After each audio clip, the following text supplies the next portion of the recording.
are the topics that we'll be looking today. Now, the first topic that we'll be looking today is geopolitics of South China Sea. Now, in this topic, we will look at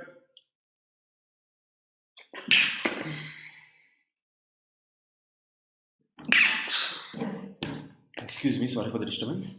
Now, in geopolitics of South China Sea, we will look at topics such as what are the major issues in South China Sea, and who are all the players in South China Sea politics, and what is the importance of geopolitical importance of South China Sea in the context of world economy as well as geopolitics, and why China Sea is important for India. So all these issues we will look in this particular video.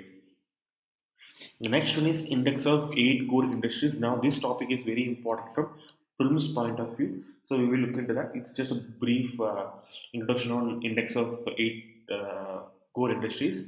Next one is NIRF rankings. The next one is antitrust regulation. Now in this antitrust regulation, we will look at issues like what is the concept of free economy. Yeah. What is the concept of free economy, and what is the concept of antitrust, and what are the legislations put in place in India for dealing with antitrust regulations. So these are the issues we will look at this topic. Now the next one is PM Swanidhi. We will look in this particular scheme. What is the type of this particular meeting, and then who are all the beneficiaries in this particular scheme. All these things we will look in this video, and lastly we will look at the issue of lunar lake pollution.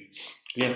So all these are the topics that we will be looking today. So it will take around 1 to 1.5 hours to complete this class. Okay. Now give me a moment here. I'll come back in 1 minute.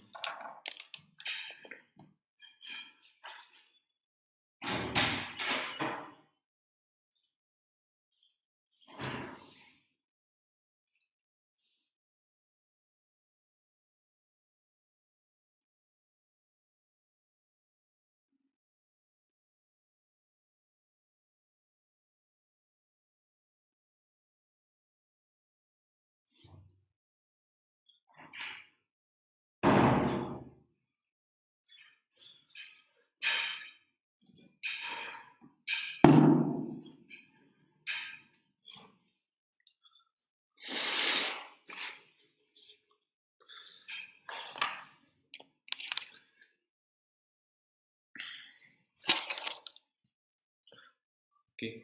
So let's move on to the first topic of today. And the first topic of today concerns with geopolitics of South China Sea. Okay. Okay. Sorry, make a moment here.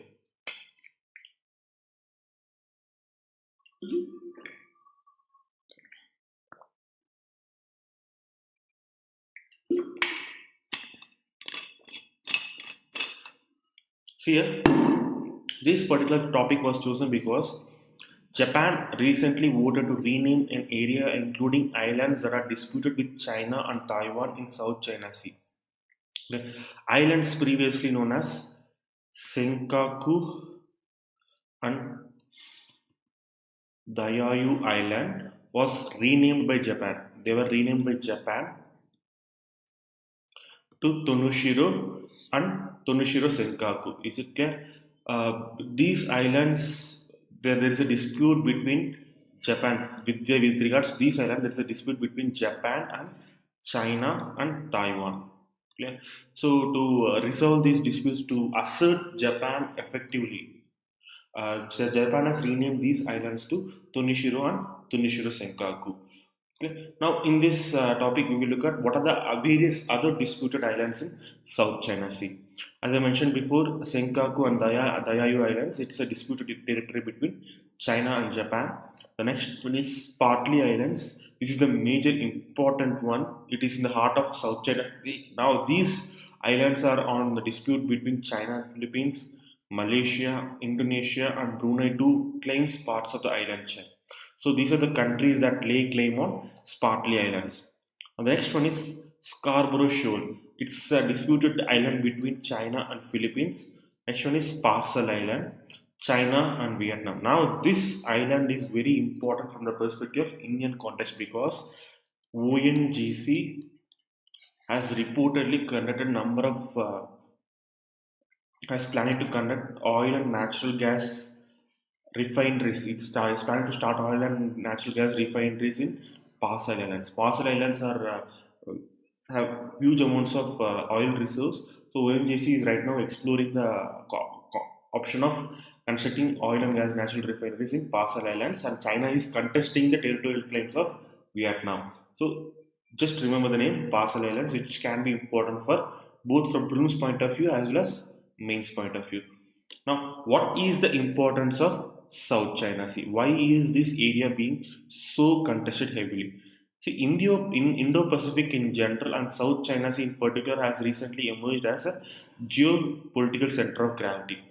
Now, why do you think this is happening? Why this Indo-Pacific region is emerging in significance recently? Because if you look at the map of Indo-Pacific region, most powerful countries like Canada, USA, Mexico, and powerful countries in Asia like Japan, China, and emerging important countries like Indonesia, Malaysia, Vietnam. All these are developing countries, and these countries are tipped to be the countries of the future. See, 19th century, as I mentioned in my last video, 19th century, it was dubbed as a century of Europe.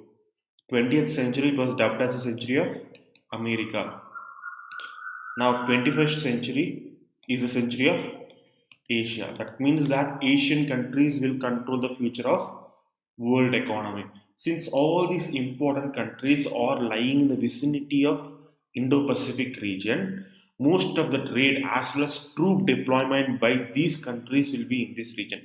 Clear? Most of the trade, since most of the emerging economies as well as established economies like US and Canada are in this region, most of the trade deployments, most of the trade routes as well as army deployments, navy deployments will be in this Indo-Pacific region. So that is the reason why South China Sea in particular has emerged as a geopolitical importance in recent years.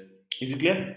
Now, with nearly one third of world's trade is transiting through this South China Sea region, rich oil and natural gas resources, and about 10% of world's fishery, South China Sea has been a region of contestation among coastal areas surrounding it.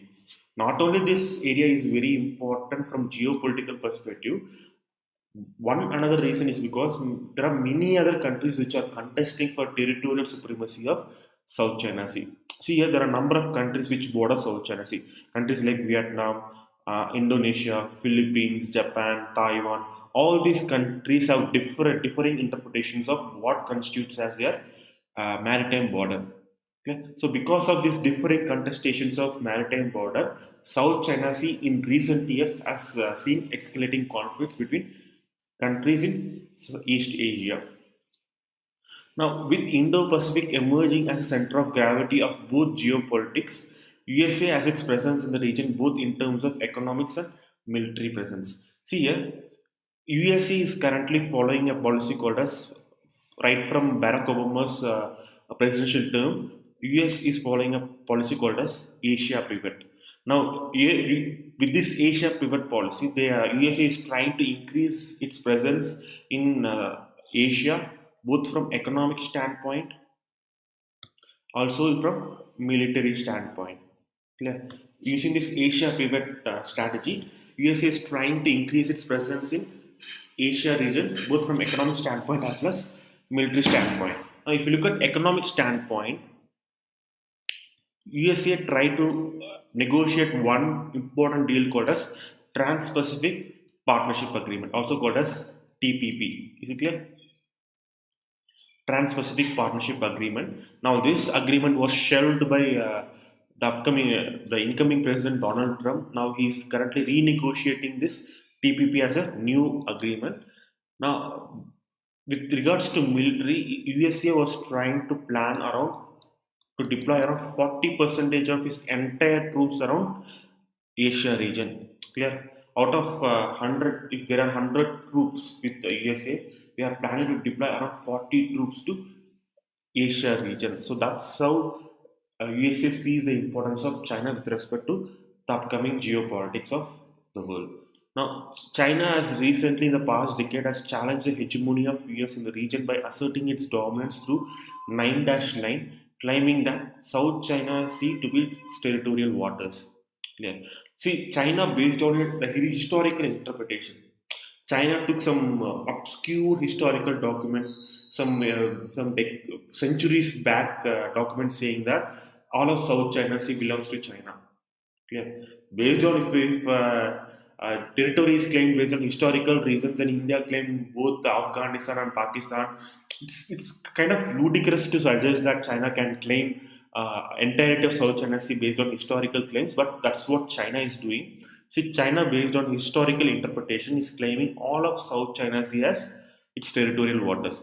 Now, the territory that South China Sea is claiming to be is included in the 9-line. See here, this red line. This is the territory that China is claiming to itself. This is called as 9-line. So if you look at this 9-line, it essentially says that all of South China Sea belongs to China. Yeah, so that's what China is claiming, but all the other countries like Philippines, Vietnam, they are contesting the claims of China, saying that UN clause provisions should be followed strictly in this sphere. Is it clear?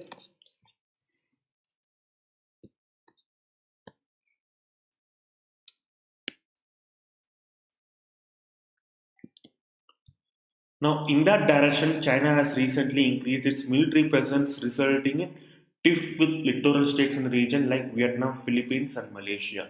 Now, based on this claim of 9-line, China has increased its military presence in the region. Not only that, China has recently started to construct number of artificial islands in South China Sea.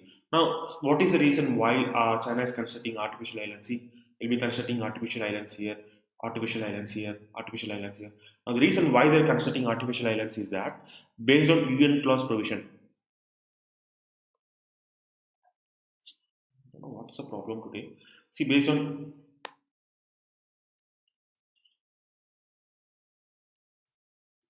I don't know what's the problem today.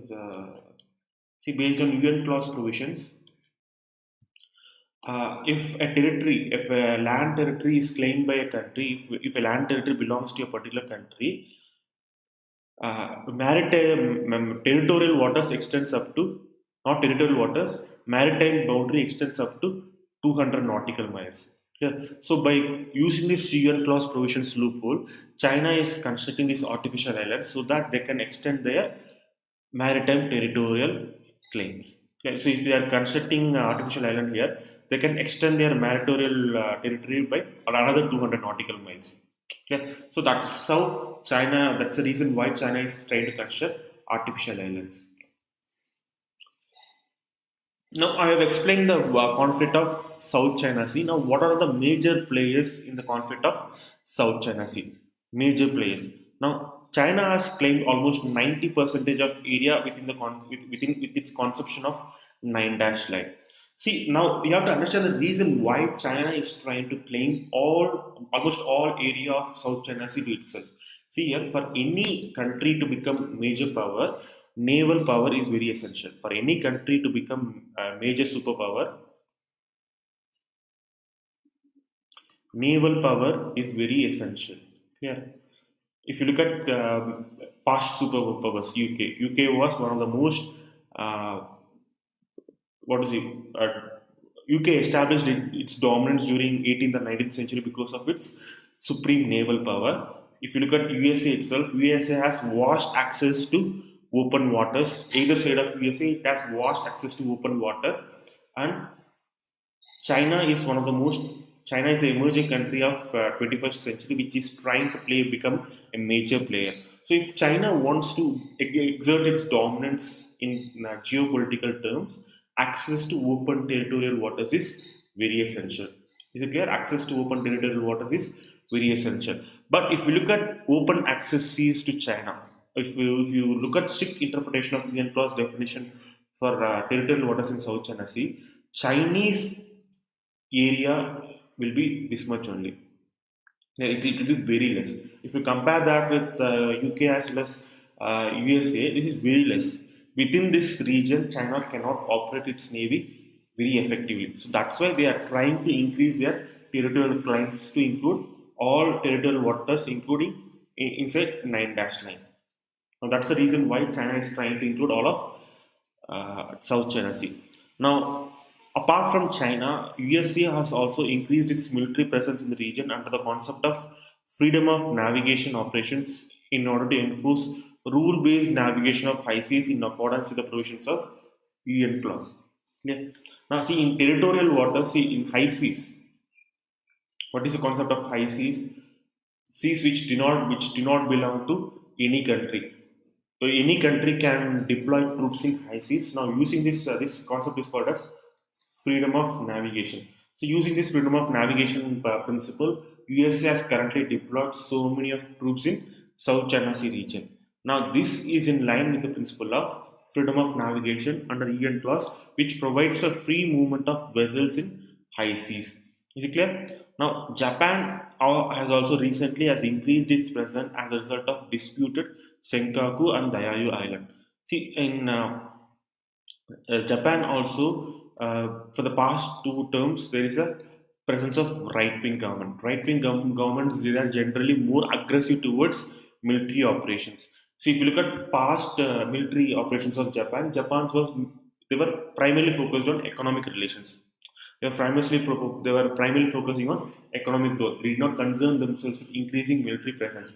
But recently, especially after the election of Shinzo Abe as Japan's prime minister, they are trying to increase their military presence in the South China Sea region, especially to lay their claims on both Senkaku and Diaoyu Islands. And importantly, Philippines and Vietnam have emerged as regional players asserting their rights in both Spratly Islands as well as Parcel Islands. Okay. Now, other players in South China Sea include countries like Malaysia, Indonesia, and Brunei. Now, this is the map of South China Sea, and this is the claiming area of different countries. China claims almost entirety of South China Sea. Taiwan's claims are mentioned here. Philippines claims are mentioned here. Vietnam claims are mentioned here. Malaysia claims they are mentioned here. Japan's here, they are mentioned here. So all these countries have differing territorial claims. So to solve this problem, what can be done? Can anyone tell me in the comment sections to solve this problem? To solve this uh, territorial problems, what can be done? What type of institutions can be used? One institution that can be used is UN. Under UN, there is a platform called as UN clause. Under UN clause, there are established rules and procedures for demarcating maritime boundary. But the problem here is that there is a There is a difference of scope between competing countries. If you look at China, China is very major player in this region. It has more power both in terms of economy as well as military presence. But if you compare Chinese presence with Vietnam and Philippines, Philippines is nothing compared to China's might of both in terms of economy as well as military power. So that's why solving this issue of South China is very important. See, if it is a territorial dispute between China and USA, it can be solved uh, fairly evenly because both these countries are evenly matched in terms of both economy as well as military. But if it is a dispute between China and other smaller nations, solving these territorial disputes becomes much difficult because placating China in negotiations will become almost impossible. China will never move away from its original territorial claims. Now, what is the relevance of South China Sea for India? What is the relevance of South China Sea for India?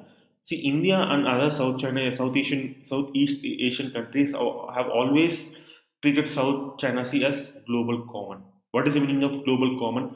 All countries have right to access and freedom of navigation towards through South China Sea. If this is South China Sea, both India as well as this is South China Sea. Both India as well as other Asian countries have maintained that South China Sea should have freedom of navigation, and South China Sea should be peaceful so that the trade relationship between India and Asian countries can be conducted without any problem. But if South China Sea comes under the control of China, what will happen? In case war breaks out between China and India, what will China do? China will immediately block the access of India through South China Sea. So India cannot trade with both Japan as well as Russia from South China Sea. So that's why India sees that South China Sea is a global common where all countries have freedom of navigation. Okay. Now, importantly, it has also acted as an important sea lane of communication historically, where India has its trading presence from Kedah in Malaysia to Guangzhou in China. Further, India aims at increasing partnership with ASEAN countries for security of South China Sea is of prominent importance towards. India is following a policy called as Act-East policy. What is this Act-East policy? Based on this Act-East policy, we are trying to increase our relationship with countries like Japan and ASEAN countries.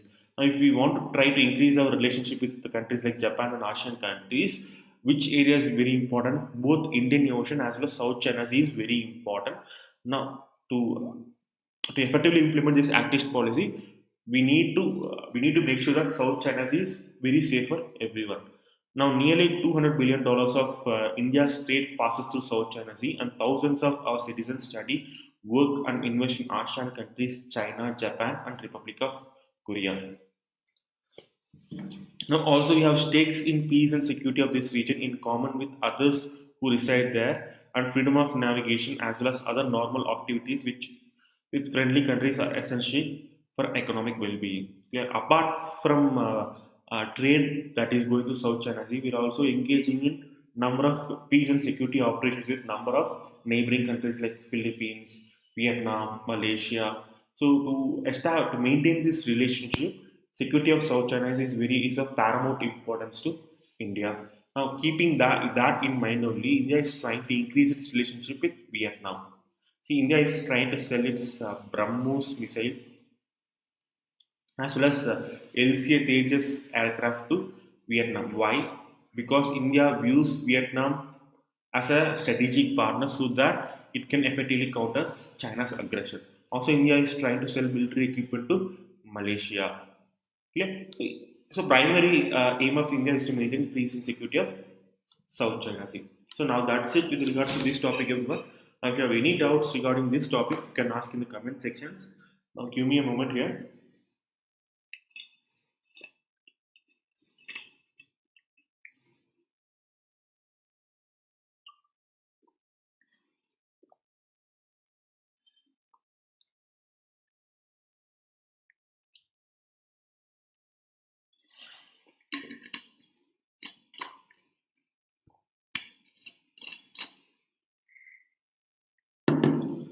See, the next topic of today deals with index of 8 core industries. See here, this particular topic is important only from prelims point of view. Yeah, this topic can be used for mains answer writing. You can say like can include uh, stuff information from index of 8 core industries, but you cannot expect question solely regarding index of 8 core industries. This particular topic is important only from prelims point of view. See, there in India there are 8 core sectors, 8 core manufacturing centers, which comprise of coal, crude oil, natural gas, petroleum refinery products, fertilizers, steel, cement, and electricity. So these are 8 core manufacturing industries of India. Now these 8 core industries constitute about 40.27 percentage of total index of industrial production. See, what is this index of industrial production? See, index of industrial production calculates the growth rate of manufacturing sector. Now, within this manufacturing sector, almost 40.27 percentage of weightage is given to index of 8 core industries. Now, those 8 core industries are coal, crude oil, natural gas, petroleum refinery products, fertilizers, steel, cement, and electricity. Now, this index is prepared by Office of Economic Advisor under Ministry of Commerce of Industry and is published monthly with the base year of 2011-2012. Is it clear? Now, which office publishes index of 8 industries? Office of Economic Advisor under Ministry of Commerce. Yeah. Now, this is very important. Is it clear? Highest weightage is given to petroleum refinery production. Yeah, highest weightage is given to petroleum refinery production, and lowest weightage is given to fertilizer production. Is it clear? This thing is very important. Which commodity gains highest weightage? That is petroleum refinery production. Which one gets lowest weightage? Fertilizer production. Okay. Now that's it with regards to this topic. This topic, as I mentioned before, is important from prelims point of view, not for any other thing. Now, the next topic that we will be looking today is National Institutional Ranking Framework rankings. Now, in this topic, we will look at what is this concept of NIRF. Now, we will look at why this concept is needed and what are the parameters used by Government of India to conduct this particular rankings. See, National Institutional Ranking Framework under Ministry of Human Resource Development has released India Rankings 2020 of institutions of higher educations in 10 categories. Remember this particular information.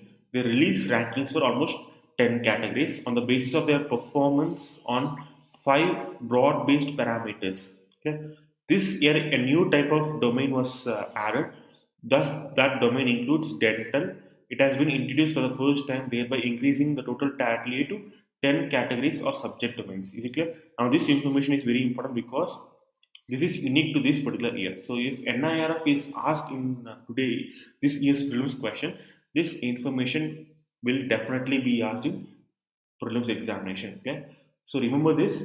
Dental is the new type of category which has been introduced in NIRF ranking. So, total we right now have almost 10 categories. Now, all these colleges are evaluated based on 5 parameters. Now, what are those 5 broad-based parameters? The first one is teaching, learning, and resources. Based on the first parameter is based on teaching, learning, and resources. The next one is research and professional practice. Graduation outcome, how much students are graduating from that particular university. Outreach and inclusivity, how popular this particular university is, and how inclusive is this particular university, and the perception of a particular university. So these are the parameters, broad based parameters, based on which an university or college will be ranked. Is it clear? Now, what is the background of NIRF? When was it introduced, and what was the reason why this particular rankings was introduced? All these issues we will look in this slide. See, the National Institutional Ranking Framework was approved by MHRD and was launched in September of 2015. Is it clear? This was approved by MHRD and it was launched in the year September of 2015. Now, this framework outlines a methodology to rank institutions across the country.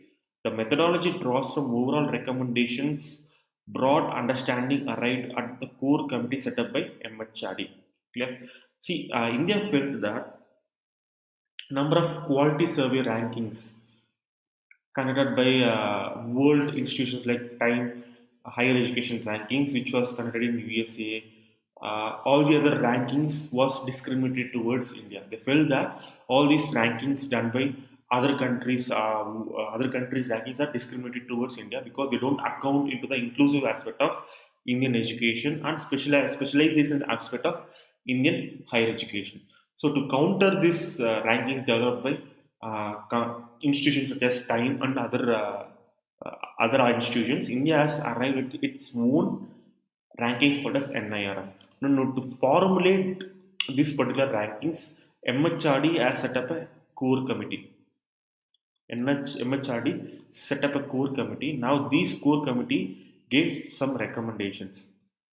So, recommendations based on which higher education institutions should be ranked. Based on these recommendations only, NIRF was established. Is it clear? Based on these recommendations only, NIRF was established. Now, this core committee, in its recommendation, has arrived at broad parameters for ranking various universities and institutions. Now, what are those broad parameters and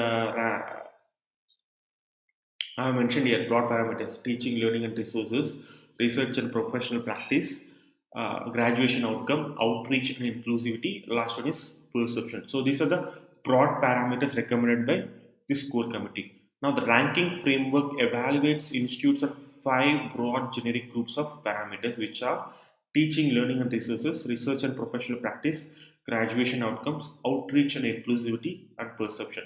So as I mentioned before, these are the parameters based on which all the institutions will be ranked. Now the ranks are assigned based on total sum of marks assigned for each of these five broad groups of parameters. Now for each these broad groups of parameters, ranks will be given. So for this teaching, learning and resources, and 100 marks will be given. For this 50 marks will be given. For this 75 will be given.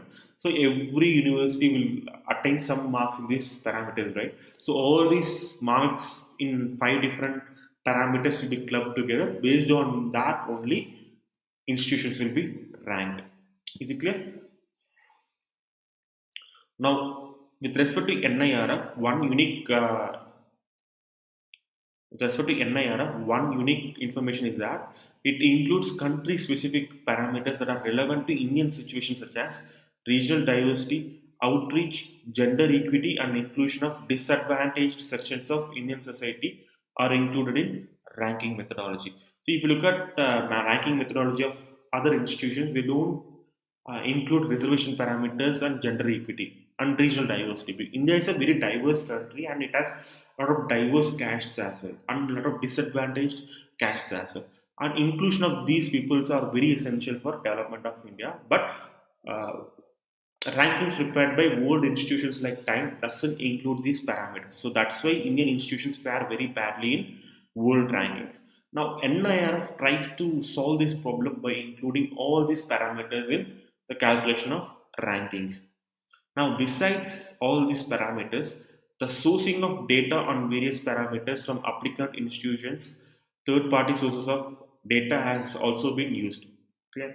Now, to obtain information for a particular college regarding parameters, third party sources have been used wherever possible. Third party sources such as Scopus and Web of Science Analytics were used for retrieving publications and citations data. What is this? What is the meaning of retrieving publications and citations data? How many papers have been submitted by particular institutions? How many papers have been cited by this particular institutions? All these information have been obtained from these third parties. And also, Derwent innovation was used for retrieving data on patents. So, how many patents have been filed by Indian universities? All these data on patents have also been obtained from third parties. Now, data retrieved from these sources was shared with the institutions for transparency with the provision to give their inputs. So, this data is here from third party. NIRF NIRF is getting data, right? What is the data concerns with? This data concerns with data like how many patents have been filed.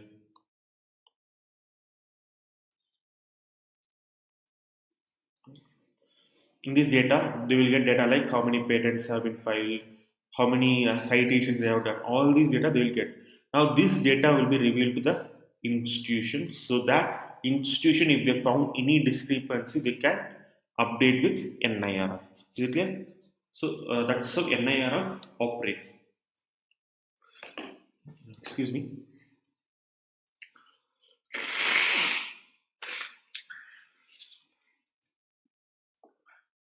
Now, what are the 10 categories or subjects or subject domain on which ranking is provided? One, the first one is overall ranking of Indian institutions will be provided. Clear? That is, it includes all institutions from arts, engineering, management, all these individual institutions will be clubbed together and overall rankings will be provided. And the next one is university wise ranking will be provided. Next one is engineering wise ranking, management wise rankings, colleges wise ranking, pharmacy based rankings, medical colleges rankings, architecture schools rankings, law schools ranking, and lastly, this category was introduced recently, dental colleges ranking. So these are the type of categories rankings that NIRF provides with. Yeah. Now, what is the purpose of NIRF? That you have to understand. What is the purpose of NIRF? Rankings provided by NIRF acts as a guide to students for selection of universities based on set criteria and helps universities to improve their performance on various ranking parameters. Is it clear? So, for example, learning objectives of each student is very different.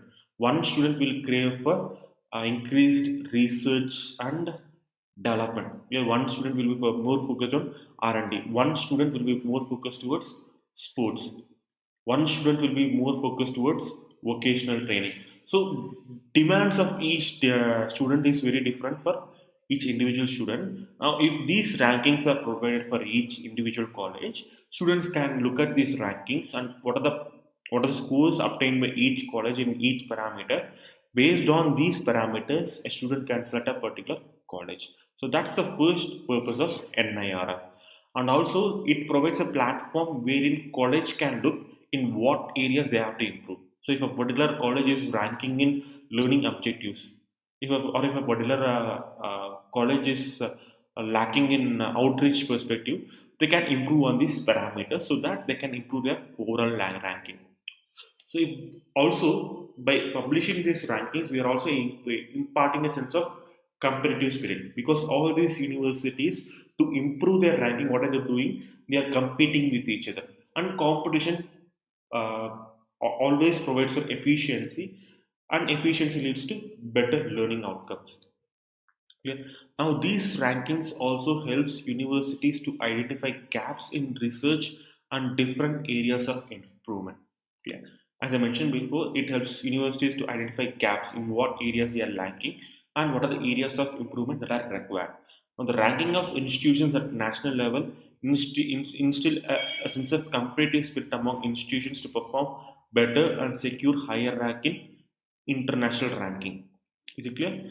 Now, participation in such ranking framework by universities shows the confidence of the institutions, as ranking is necessary for transparency and healthy competition.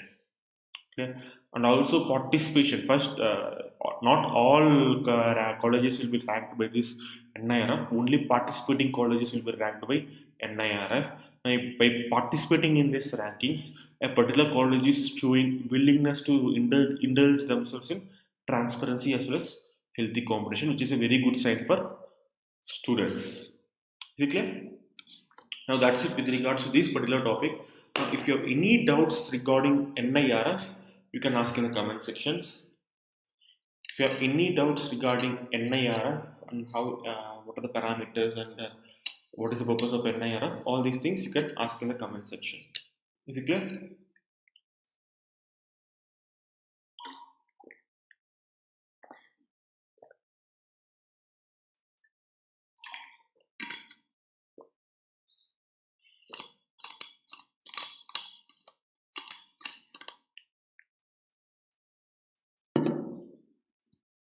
Okay. Now let's move on to the next topic of today. Next topic of today deals with antitrust regulation. Is it clear? See, Google is facing its a third antitrust regulation in India over allegation that it is using its market position in Android app unfairly to promote its mobile payment app. See, so Google right now is facing antitrust regulation from Indian government, saying that using its market leader status in Android, they are trying to promote its own payment platform called as GPay. So based on this information, Indian government is currently pursuing antitrust regulation against Google. Now, in this topic, we will look at what is the concept of antitrust regulation and what are the companies that are facing antitrust regulations and what are the reasons why they are facing antitrust regulations, and lastly we will look at what are the laws that deal with antitrust regulations in India. Is it clear? Now let's take a look at basics. What is free market economy? See, an economy runs on the fundamental system of transformation in which all unused goods are transformed into usable products. So that's the basis of economy. Is it clear? What is economy? It will transform one good into another usable good. Okay? It will transform unusable goods to usable good. Like for example, unusable goods like soil. They are using unusable goods, soil, to make agriculture, and from agriculture they are trying to manufacture. Where they are trying to cultivate things like vegetables, horticulture, all these things. They will be used as usable goods. Or uh, iron ore. Iron ore is an unusable product. Now they are converting this iron ore to cars or buildings, all these things. So economy basically is all about converting unusable products to usable products. See, there are different interpretations with respect to how these unusable goods should be transferred to usable goods. Now, in case of communism, one one government will be the entity which will convert these unusable goods to usable goods. But in case of free market economy, there will be number of different companies. Yeah, there will be number of different companies all competing with each other to convert this unusable good to usable good. Is it clear? In case of communism, what will happen? There will be only one government which deals with the issue of converting unusable goods to usable goods. But in case of free market economy, there will be different companies. All these different companies will be competing each other to manufacture unusable goods to usable goods. Is it clear? Now, when all these different companies are engaging in this one process, what will it happen? All these different companies they will be competing with each other. Now, one of the main advantage with competition is that it ensures maximum welfare through best allocation of resources, lowest price, high quality, maximum goods produced, and social equity. So, if all these different companies are competing with each other, what will happen? They will try to make their products unique. How can they make their products very unique? One, by improving quality. If one company wants to stand out from the rest of the companies, what should that particular company do? They should first manufacture higher quality goods. They have to lower their price, and their marketing should be very good. So if a company is doing all these practices, what will happen? Maximum welfare through best allocation of resources can be done. Like to reduce price, what will they do? They will try to increase the efficiency of production. And if they are trying to increase the efficiency of production, what will happen? Number of resources consumed will be reduced. So that's the gist of free market economy. Open competition. Open competition strives for resource efficiency, and it is based in capitalist economy. Now, based on this open competition, to preserve this open competition in which is found in capitalist economies, antitrust regulation has been introduced in number of countries. Now, what is this antitrust regulations? See, antitrust regulations are made primarily to deter trust from adopting steps to stifle competition. Is it clear? It is primarily to deter trust, that has large business houses, to adopting steps to stifle competition. For example, number of different countries are engaging in manufacture of, for example, number of different companies are engaging in manufacture of cars. Companies like A, B, C, D. Clear? Now, compared with B, C, and D, A is very large. A is very large. They have almost 70 percentage of market dominance. Now, using their market dominance, if A tries to buy all these other three companies, what will happen?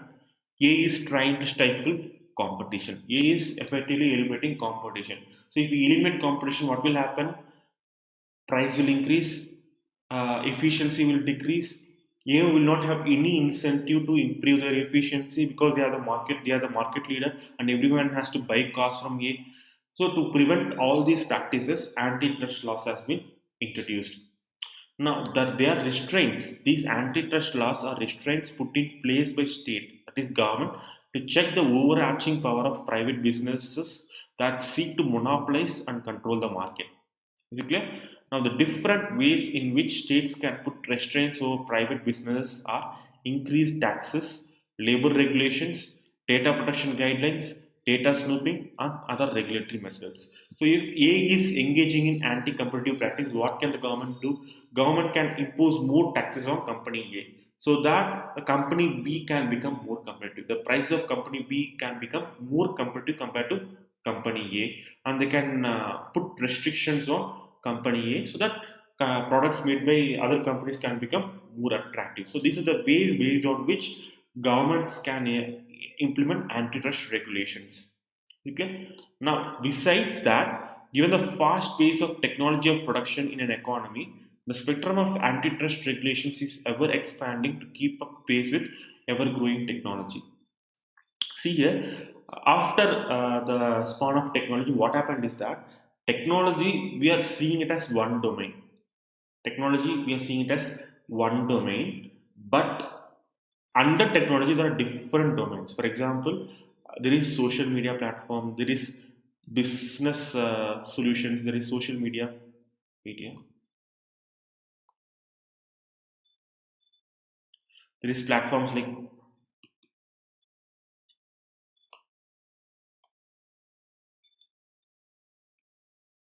there are platforms like social media, there are platforms like business solutions, there are platforms like streaming. So all these are different types of technological companies. But what is happening recently is that one company like Microsoft or Google, under all these companies there are different types of technological domains. So Microsoft, they engage in business solution. They have presence in mobile platform as well. They have presence in gaming market as well. They have presence in uh, virtual reality market. They have presence in computers. So one technological company is having monopoly over all the other technological domains. Now because of this, four companies: Microsoft, Google, Apple, and Amazon. These are four countries which are currently dominating the entire technological market. And any company, any upcoming internet company which is trying to increase their market share, what will happen? Immediately Microsoft will come and acquire this particular company. That's what's happening now. Because of these issues, we have to expand our antitrust regulations so that we can effectively deal with monopoly practices that are adopted by various technological companies. Now, currently, antitrust regulations in technology space is restricted to the principle that there is no injury unless consumers directly suffer by paying higher prices. So, the regulations with regards to regulating internet companies is very lax in nature currently. Now, what is the future scope of antitrust regulations? See, the unfettered growth of internet businesses by supported by new technologies, including Internet of devices, artificial intelligence, big data, virtual reality, and growing influence of social media space will see expansion of scope of antitrust regulations to include more subjective areas like privacy protection, social media influencing, and opinion formation. Is it clear? So in future we have to include all these scopes under antitrust regulations so that these technological companies can be regulated better, and we have to make sure that they are not adopting any anti-competitive practices.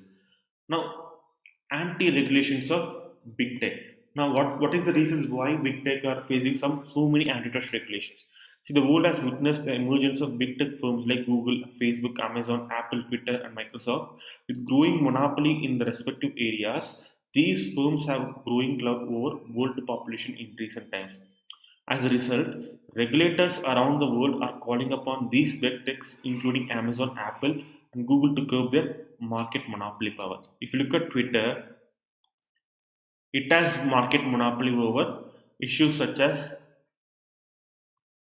short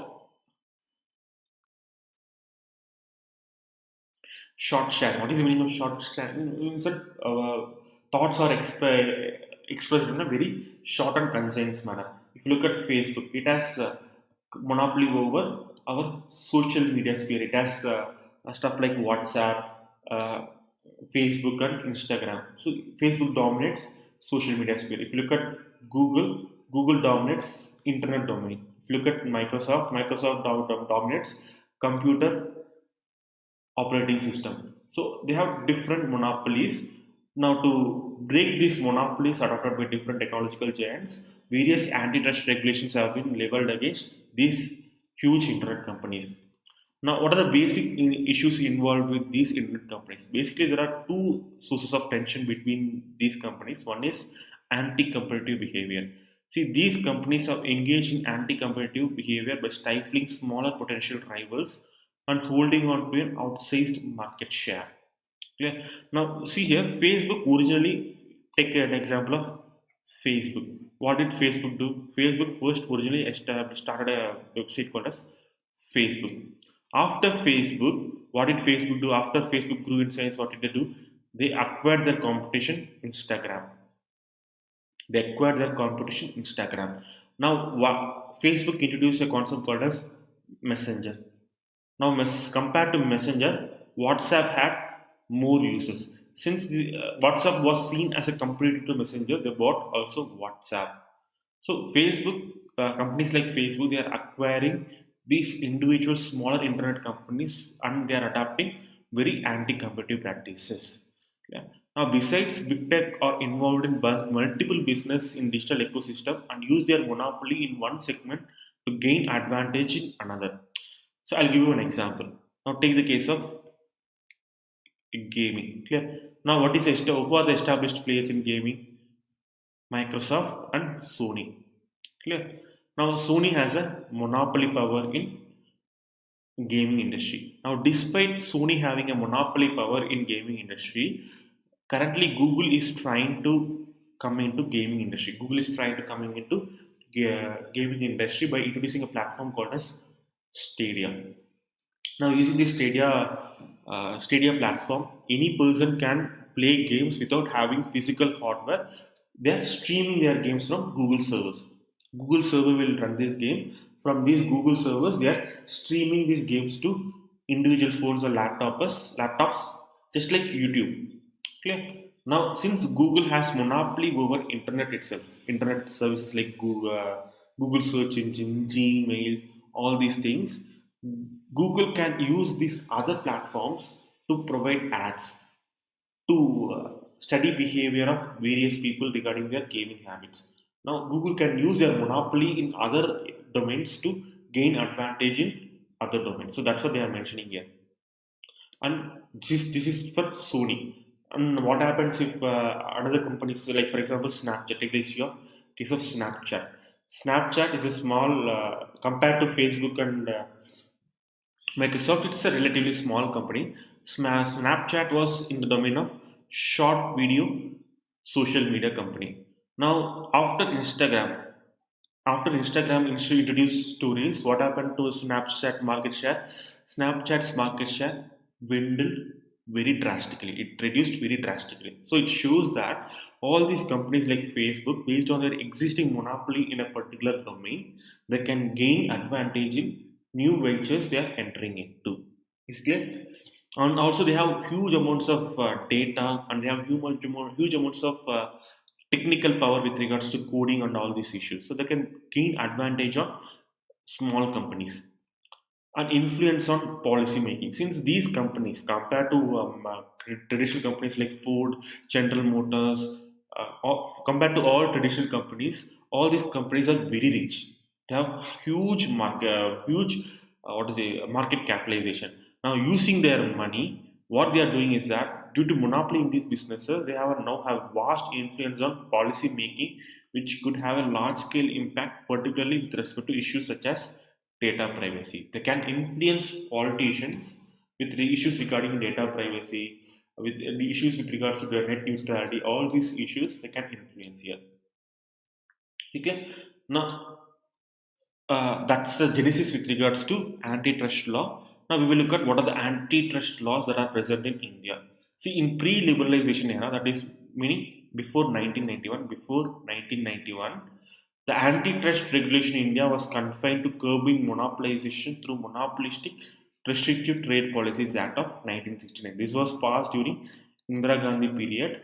Now, using this provision, this was very draconian in nature. MRTP, this was dubbed as MRTP. Now, this MRTP was draconian in nature. Using this MRTP only, number of companies such as Air India, all these companies was acquired. Number of banks was acquired by Government of India. Clear. Now, this was very draconian in nature. Any company, the provisions in this MRTP Act was they were very vague. Using these provisions only, Indira Gandhi government now acquired number of private companies like Air India, banking institutions, all these companies. But since this was very draconian nature, in post-LPG era, the antitrust law in India had to focus on promoting competition, thereby giving fillip to investment climate. Is it clear? So accordingly, Competition Act was passed in 2002 and enacted replacing the MRTP Act. Is it clear? See, this Competition Act of 2002 was passed in 2002 and it replaced MRTP Act. Now, what are the provisions in Competition Act of 2002? The first one is the main objective of Competition Act is to check anti-competitive practices like cartelization. What is the meaning of cartelization? Take the case of India. What is happening in India? There's a company like Reliance. Reliance has market dominance in petroleum sector. They are going to acquire market dominance in mobile internet service. They are going to acquire market dominance in broadband. They have a market dominance in supermarkets. They have market dominance in theater chains. So this is called as cartelization. So just by looking at Reliance itself, we can clearly see that this Competition Act is not being clearly implemented properly in India. But one of the aims of Competition Act is to prevent practices such as cartelization. Also, the regulations of mergers and acquisitions and combinations. Yeah. So, if a merger or acquisition is happening, uh, antitrust law has to ensure that this is not an anti-competitive practices, and also to ensure freedom of trade. Now, freedom of trade is guaranteed in Constitution under Article 301. So, to guarantee this provision, antitrust law has been enacted. Now, this Competition Act of 2002 restricts the abuse of dominant position of any enterprise that controls supply, prices, or other practices that deny market access to other competing firms. Is it clear? So the next one is it also applies to foreign multinational companies operating in India and foreign companies selling their goods in India. So it also applies to both foreign companies that are established in India and also foreign companies that are selling goods in India. The Act also provides for Competition Commission of India as a competition regulator in India, vested with the powers of civil code. So Competition Commission of India is a quasi-judicial body. Is it clear? It's a quasi-judicial body, and it is also quasi-legislative body. What is the meaning of quasi-legislative body? It can frame regulations for promoting competition in India. It's the meaning of quasi-legislative. Since it has the powers of civil code, it is also called as quasi-judicial body. Now that's it with regards to this particular topic. Now, if you have any doubts regarding this topic, you can ask in the live comment sections, everyone.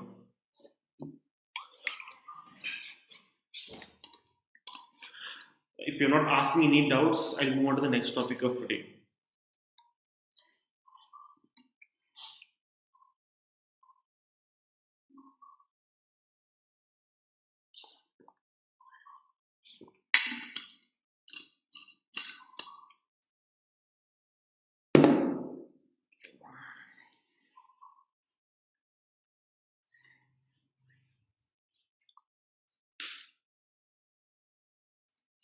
Okay, since no one is asking doubts in the comment section, I'll move on to the next topic of today. The next topic of today is with PM Swanidhi. What is this PM Swanidhi? See this.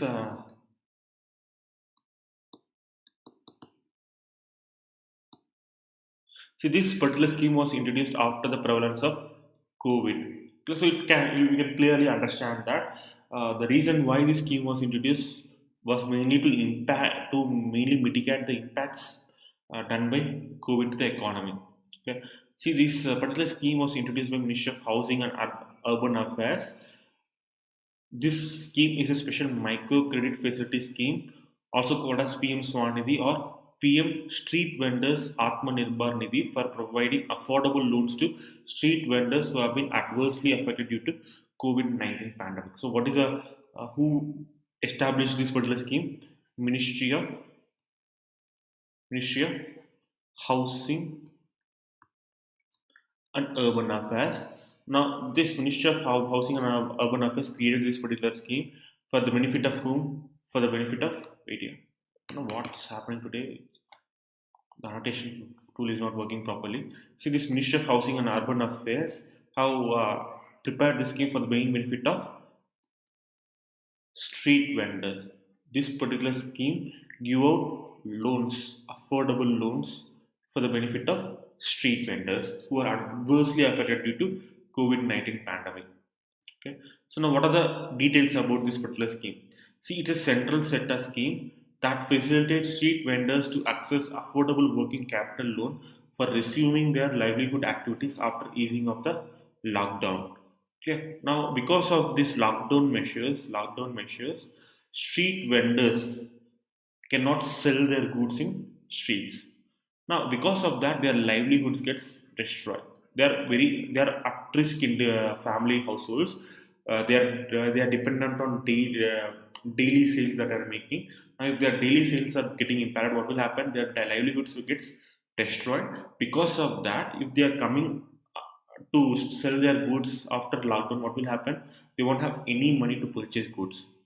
Okay, so to support these at-risk individuals, government is giving very affordable loans to these individuals. Now, COVID pandemic and consequent lockdowns have adversely impacted the livelihoods of street vendors. Therefore, credit for working capital to street vendors will be helpful to resume their livelihoods. Okay. See now what are the salient features of this particular scheme. Now under this particular scheme, initial working capital of rupees 10,000 will be provided to street vendors. Initial working capital of 10,000 rupees will be provided to street vendors.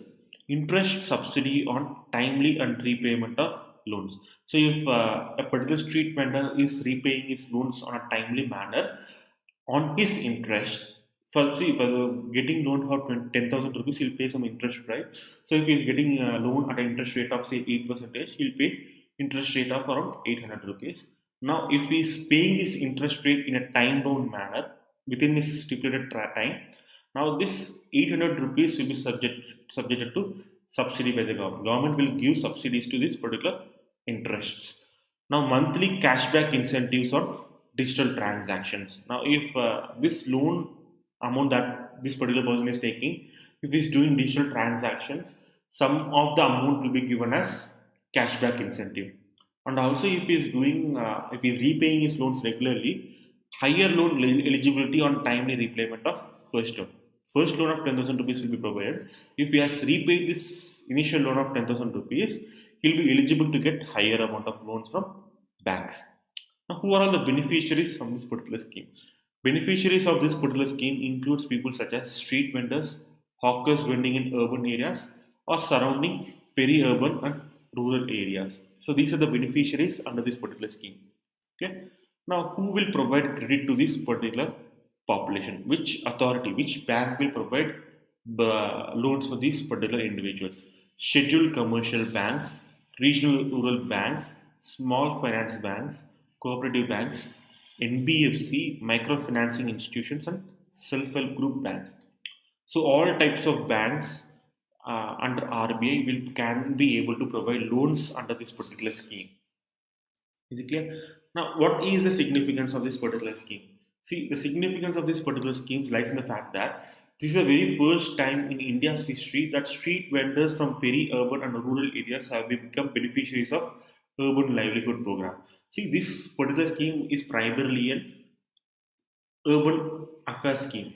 It was introduced by Ministry of Housing and Urban Affairs, not Ministry of Rural Development. Since it is primarily a scheme that was targeted towards urban areas, it is the first time where an urban livelihood project allows allows loans to be taken up by both rural area street vendors as well as peri-urban street vendors. And it is also for the first time that microfinance institutions, NBFCs, and self-help group banks have been allowed in a scheme for urban poor due to their ground level presence and proximity to urban poor, including street vendors.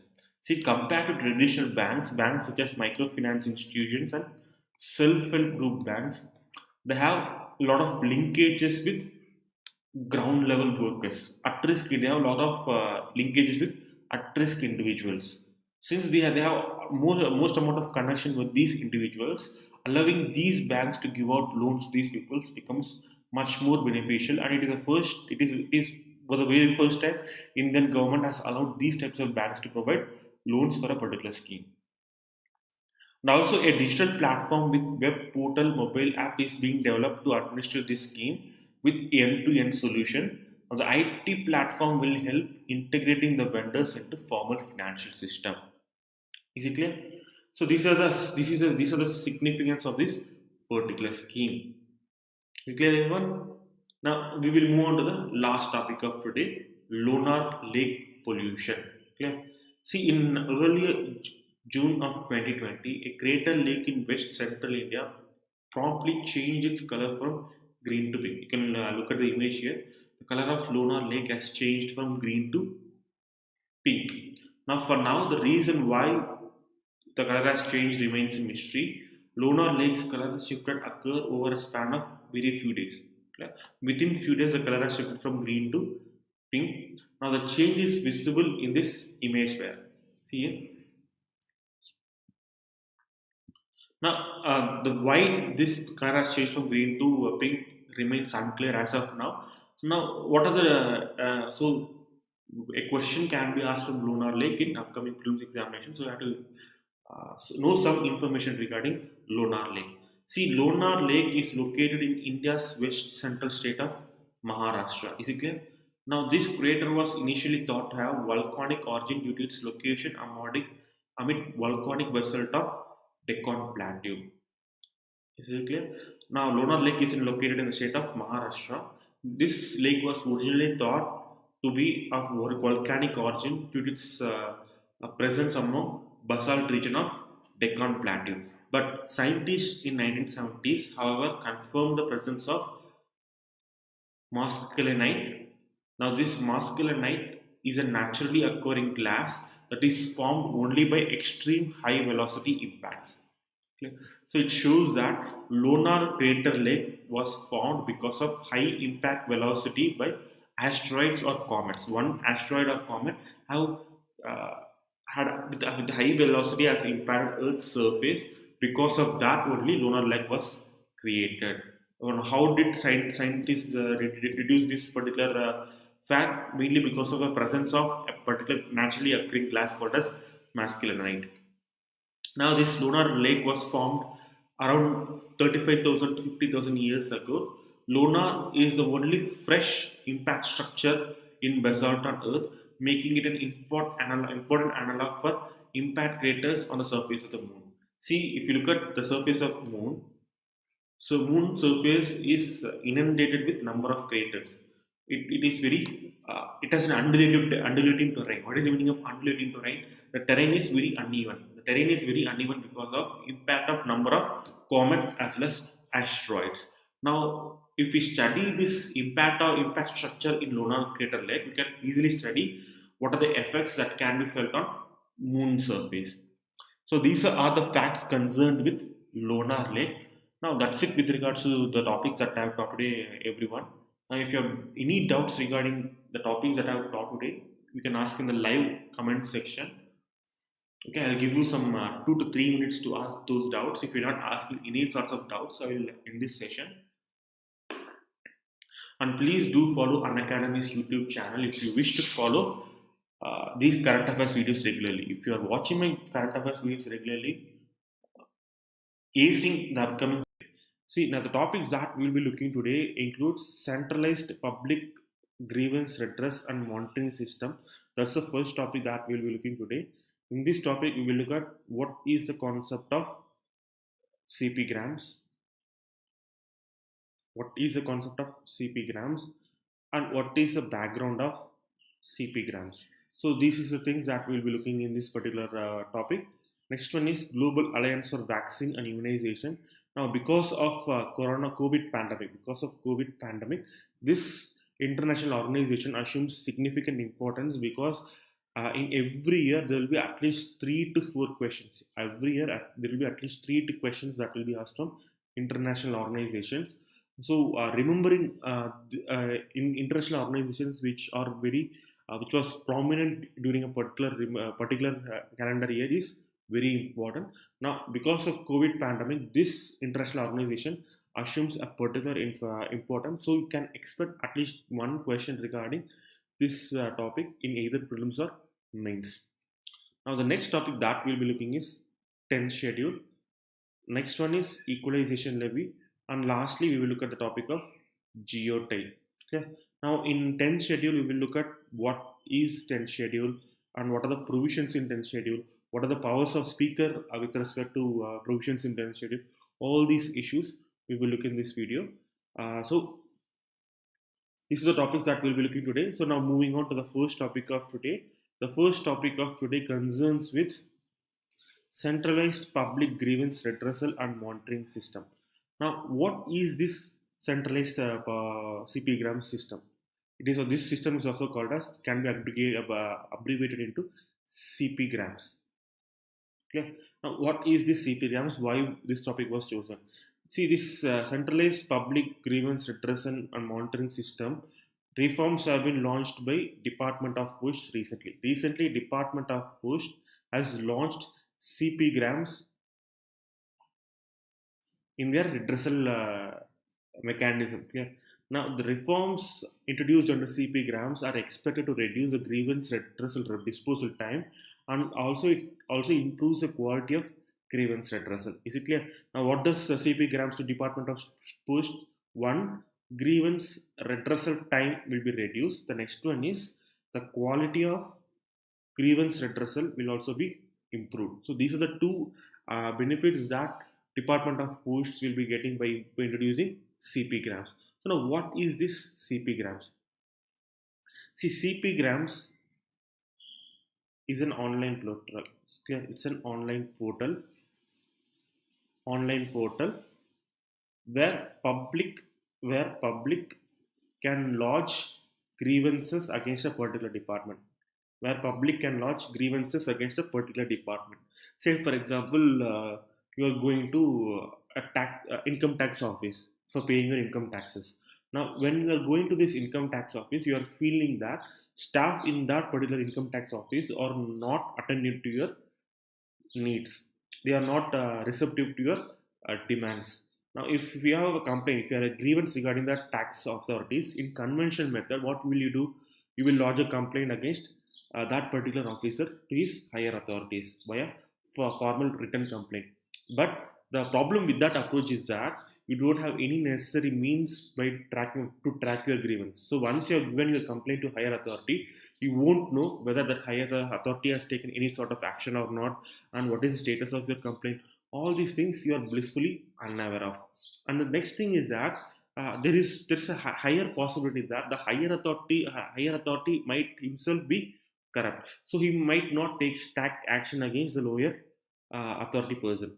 So to solve all these problems and to make the whole uh, grievance redressal process much easier for the public, and to solve all these problems, CP Grams portal was launched by Government of India.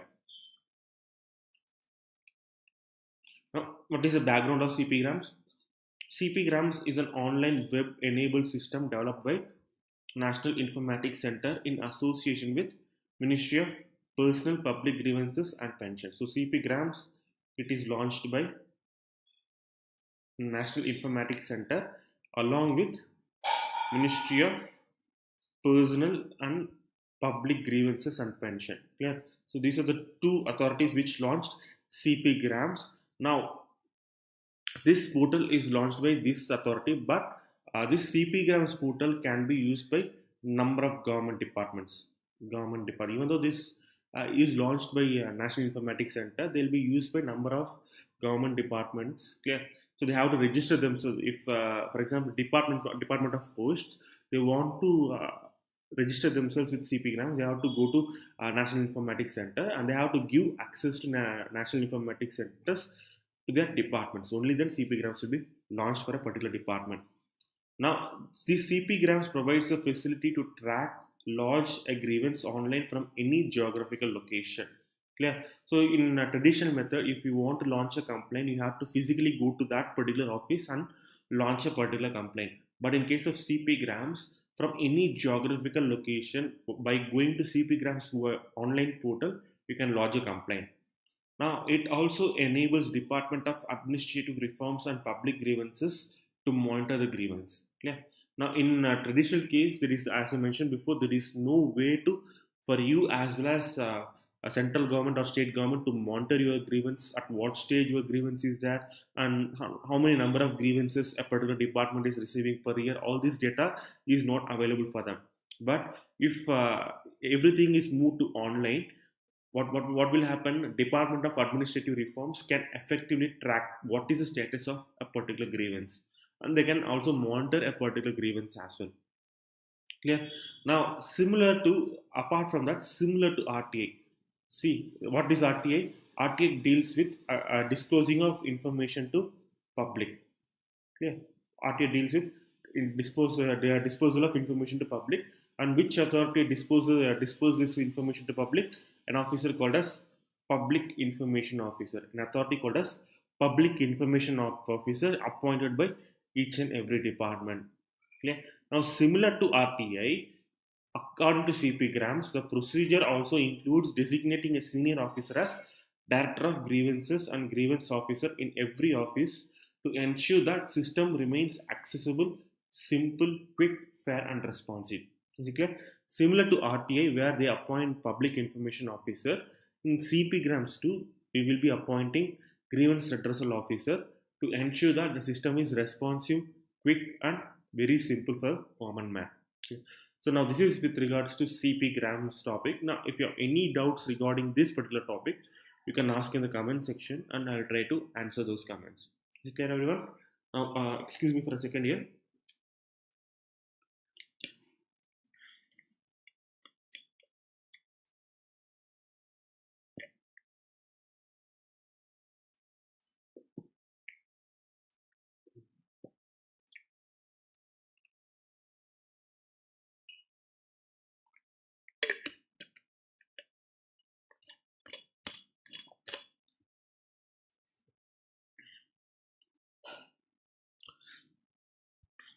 Now, let's move on to the next topic of today. The next topic of today concerns with Global Alliance for Vaccine and Immunization. See, this topic becomes very important from prelims point of view. Yeah. And as I mentioned in my introduction itself, at least 3 to 4 questions will be asked from international organizations, and most of the international organizations that will be asked in a particular year will be prominently in news. So, since because of COVID pandemic, this organization assumes a particular importance. Is it clear, Imran? Now, why this topic was chosen? Because recently India pledged itself around $15 million, clear, around $15 million to Global Alliance for Vaccine and Immunization at a virtual summit hosted by PM Boris Johnson. Clear, India pledged around $15 million to this particular international organization. So, this particular topic was chosen recently. Now, what is the background of this particular organization? What is the genesis? How this organization was formed, and what are the goals of this particular organizations? All these things we will look in this slide. The Global Alliance for Vaccines and Immunization is a public-private health partnership that aims to save children's lives and improve people's health by increasing access to vaccines in poor and developing countries. Yeah. So, this Global Alliance for Vaccine and Immunization is a public-private partnership model, and then it tries to improve access to vaccines in poor and developing countries. Clear? Its objective is to improve access to vaccines in poor and developing countries. The next one is that this organization does this objective by bringing all stakeholders into its fold. Clear? Now, what are the stakeholders when it comes to vaccine preparation and vaccine delivery? Stakeholders like World Bank, UNICEF, Bill and Melinda Gates Foundation, individual national governments, UN. All these stakeholders are responsible for administering vaccine to poor households. Now, bringing all these stakeholders, this particular organization is trying to achieve its objective. Is it clear? Now, this organization also tries to bring all these different individual organizations into one decision-making body. Clear? All these individual organizations, they can come together and they can set policy for vaccination throughout the world. Okay. Now, this alliance was started in the year of 2000 at a time when the number of children getting immunized were stagnating or even dwindling in developing countries. Now, during the period of 2000s, the number of people who are getting vaccinated was not growing and it was getting stagnated. Now, to improve access to vaccines for these population in developing as well as poor countries, this particular organization was started as a public-private partnership organization. Okay. Now, what are the achievements of this particular organization? See, the achievements of this particular organizations include from the time of its inception, it has helped almost save 370 million child deaths by immunizing them from life-threatening diseases such as hepatitis B, polio, tetanus, and pertussis. Is it clear? It has almost saved 370 million children by vaccination. Now, what are the methods of operations for this particular organization? See, the countries that are eligible for funding draw up plans for immunization program. Yeah. So to get access to funds from this particular organization, what they will do is that countries that need of help from this organization, they have to prepare a plan. Clear? They have to prepare a plan. This plan has to be submitted to this organization. This plan will be submitted to this organization. They will assess this plan for sustainability. Clear? They will assess this plan. This organization will assess these plans for sustainability. Now they will make sure that this plan is sustainable, and the recipients countries will seriously carry out this plan. After meeting all these requirements, this organization will partly fund the immunization of program. Okay, they will partly wait here. They will partly fund the vaccination program of a particular country. So that's how this organization operates. First, the countries have to draw up their individual plans, and they have to submit these plans to Global Alliance against Global Alliance for Vaccination and Immunization. Now, this international organization will check whether these plans are sustainable enough, and after that, they will check whether countries are serious enough to carry out this plan. After checking all these things, they will partly fund this vaccination program. Okay. Now we will move on to the last slide of for this particular topic. What is the involvement of India with respect to this particular international organization? See, India started to receive support for its immunization program from this organization from 2002 onwards itself. Right. So right from 2002, India has been one of the prominent recipients of benefits from Global Alliance for Vaccination and Immunization. And also, apart from that, India is the largest supplier of vaccines to this organization with almost 55% of vaccines coming from the country. Okay. Not only for this organization, India is one of the leading manufacturers of vaccines in the world. Almost 60% of world's vaccines are getting manufactured in India. So the upcoming vaccine for coronavirus is also has to be manufactured in India. Without the help of manufacturing process in Indian companies, world cannot be serious about vaccinating against coronavirus.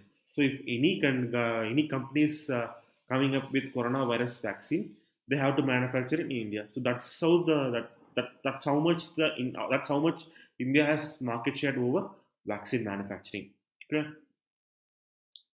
Now recently, India has also agreed to contribute almost $4 million to the alliance over next 4 years. Now, this gives a chance to India to interact with donor constituencies and discuss relevant issues with them. Yeah. Now, this is this slide. That's it with regards to this topic. Now, if you have any doubts regarding this topic, you can ask in the comment section. Now, Ram Kumar, good morning, Ram Kumar. Welcome to the class. Excuse me for a moment here.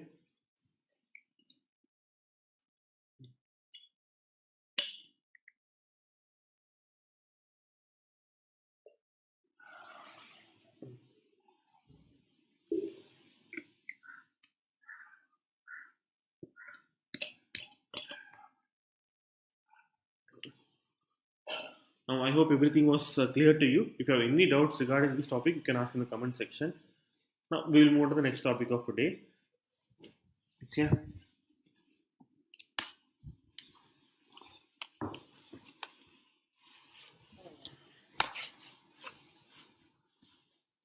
So, see, the next topic of today includes a topic called as 10th schedule.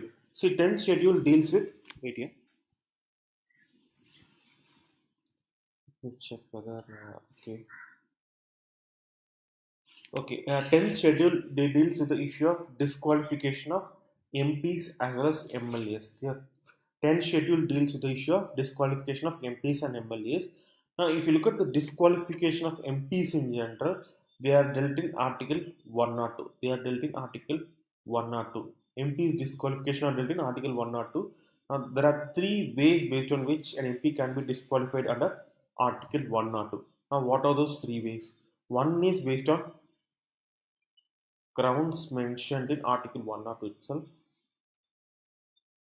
Based on grounds mentioned in Article 102 itself. Yeah. Now, what are the grounds mentioned in Article 102 itself? One is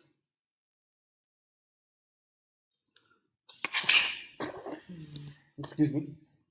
One is office of profit. The next one is if he is of mentally unsound mind, and last one is if he is undischarged, if he is declared as undischarged, insolvent. Clear? So these are the grounds that are mentioned in Article 102 itself, based on which an MP can be disqualified. The third one is based on any law passed by the Parliament.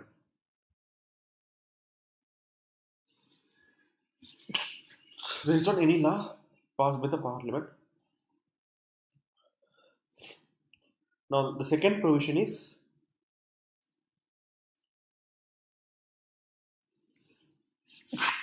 based on provisions in 10th schedule. Now what are the provisions in 10th schedule? What are the provisions given in 10th schedule? These provisions are called as anti-defection law. These provisions are called as anti-defection law. Is it clear? Under Article 102, there are three primary ways based on which an MP can be disqualified. The first one is based on grounds mentioned in Article 102 itself. Now, what are those grounds? Office of profit, if he is of mentally unsound nature, if he is undischarged, insolvent. That's the first ground. Yeah. The third ground is based on any law passed by the Parliament. Now, the example for this provision is Representation of People Act 1951. Now, this act was passed in 1951, which deals with disqualification of MPs based on them indulging in corrupt practices, based on them being charged with any crime. So, based on number of provisions, um, an MP can be disqualified based on provisions under RPA Act of 1951. Now, these two were the provisions which was originally mentioned in the Constitution. Okay? They were originally mentioned in the Constitution, but this 10th schedule was added later. It was added only after 52nd Constitution Amendment Act. Is it clear?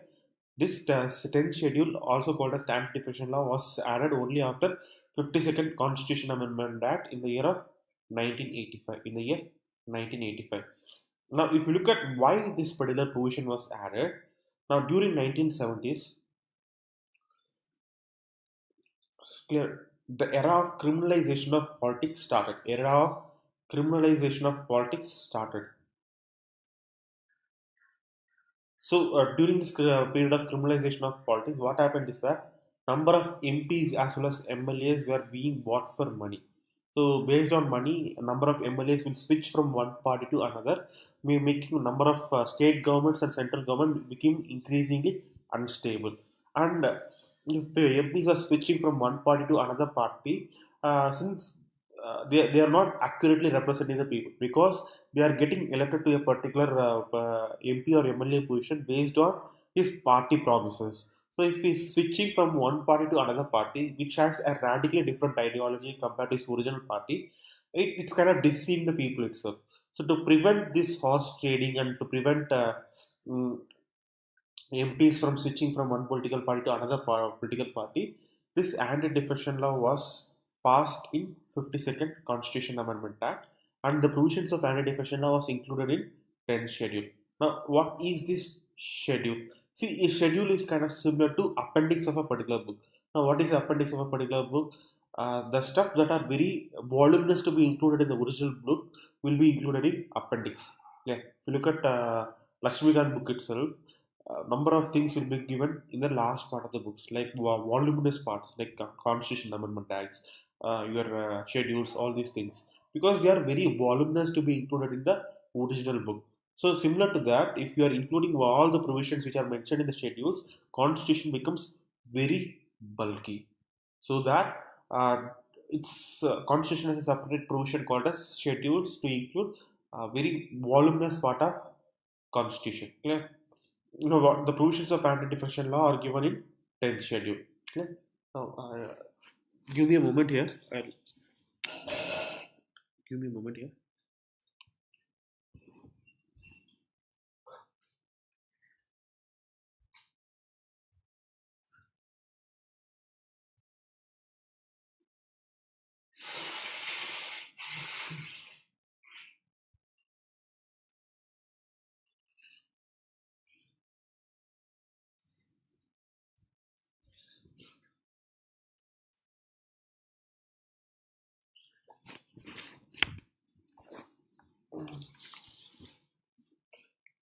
Now, this is the background with regards to 10th schedule. Is it clear? This is the background with regards to 10th schedule. Now we will look at why this topic was chosen. See, recently Court has asked the Goa Assembly Speaker to respond to a petition filed by the opposition Congress party to decide on the disqualification proceedings against 10 Congress legislators who joined the ruling BJP party in July of last year. A bench led by Chief Justice of India has issued a formal notice to both the Speaker as well as 10 MLAs and asked them to reply in 4 weeks. Yeah. Now, what happened in Goa is that almost 10 Congress MLAs, they defected from Congress and they joined BJP. Clear? Now, if these 10 Congress MLAs defected from their political party to join BJP, they should be disqualified by Speaker. Normally, based on anti-defection law, they should be disqualified by Speaker. Now, the Speaker, since he comes from BJP party, he delayed this disqualification of these 10 Congress MLAs indefinitely. If he's not yet disqualified these 10 Congress MLAs. Now, because of this issue, Supreme Court has recently sent a notice to both Speaker as well as these 10 Congress MLAs and asked them to reply within 4 weeks. Yeah. Now, what are the disqualifications which are given under 10 schedule? Now, the paragraph 2 of 10 schedule provides for disqualification of members of parliament and state legislative assemblies on grounds of defection. Now, if you look at 10th schedule, see 10th schedule applies to both MPs from both Lok Sabha and Rajya Sabha. It applies to both MPs from both Lok Sabha and Rajya Sabha. It applies to both MLAs as well as MLCs. Clear? It applies to both MLAs as well as MLAs. Now, this provision can be asked in UPSC prelims examination, like saying that 10th schedule does not apply to MLCs. Which is clearly wrong. It applies to all legislators in India. Clear? It doesn't matter whether the person is elected or not, whether the person is nominated or not, whether a person is coming from independent party or not.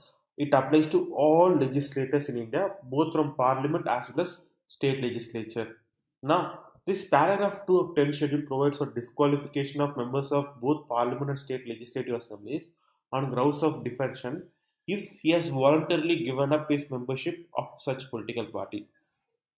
Clear? So, if an MP is elected from a political party and if he is resigning from that political party, clear? If he is resigning from the membership of that particular political party, then in that case he will be disqualified. Clear? Now, the next provision is that if he votes or abstains from voting in such house contrary to any direction issued by the political party to which he belongs to. Clear? See here, this is a party, right? Party will give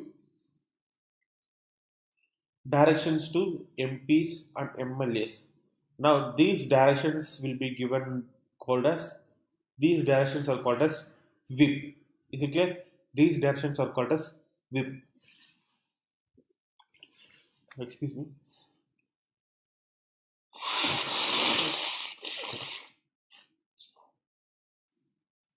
Now these directions are called as whips. Now if you look at the concept of whip itself, there are three types of whips. Is it clear? There are three types of whips. Wait, I will change the color here. There are three types of whips. The first one is one line whip. The first one is one line whip. The next one is two line whip. Third one is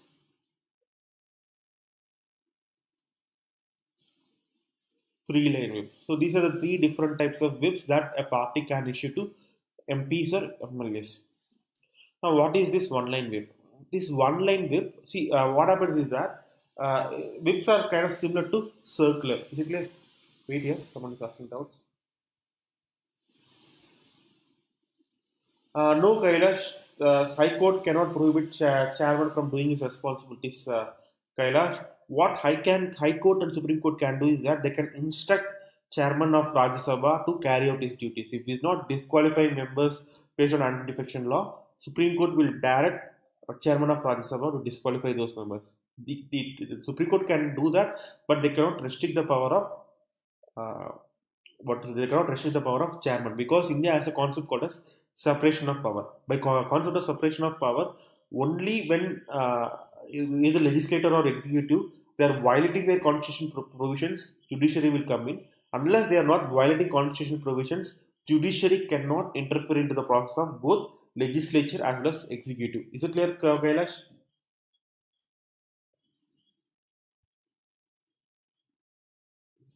See, in case of one line whip, what happens is that it just merely remains the MP of a vote. It remains MP of a vote.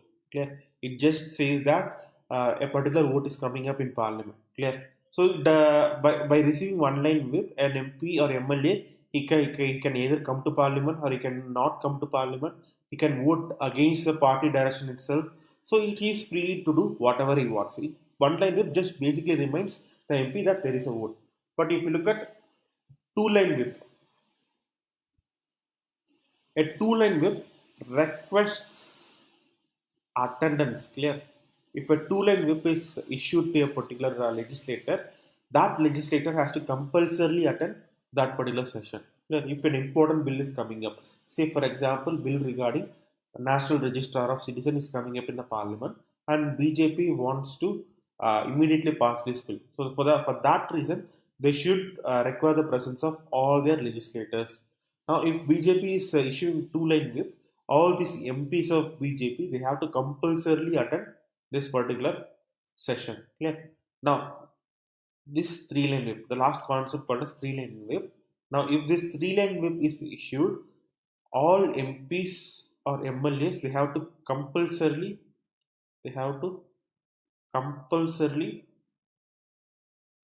oblige this whip. They have to compulsorily oblige this directive. Clear? If three-line whip is saying one thing that they have to attend this particular session and then they have to vote accordingly, the MP has no choice but to vote accordingly. Clear? So an MP will be disqualified if they are violating three-line whip. Is it clear? An MP can be disqualified if they are violating three-line whip issued by a party. If you understand the concept of whip, everyone, mention in the live comment section. Have you understood the concept of whip?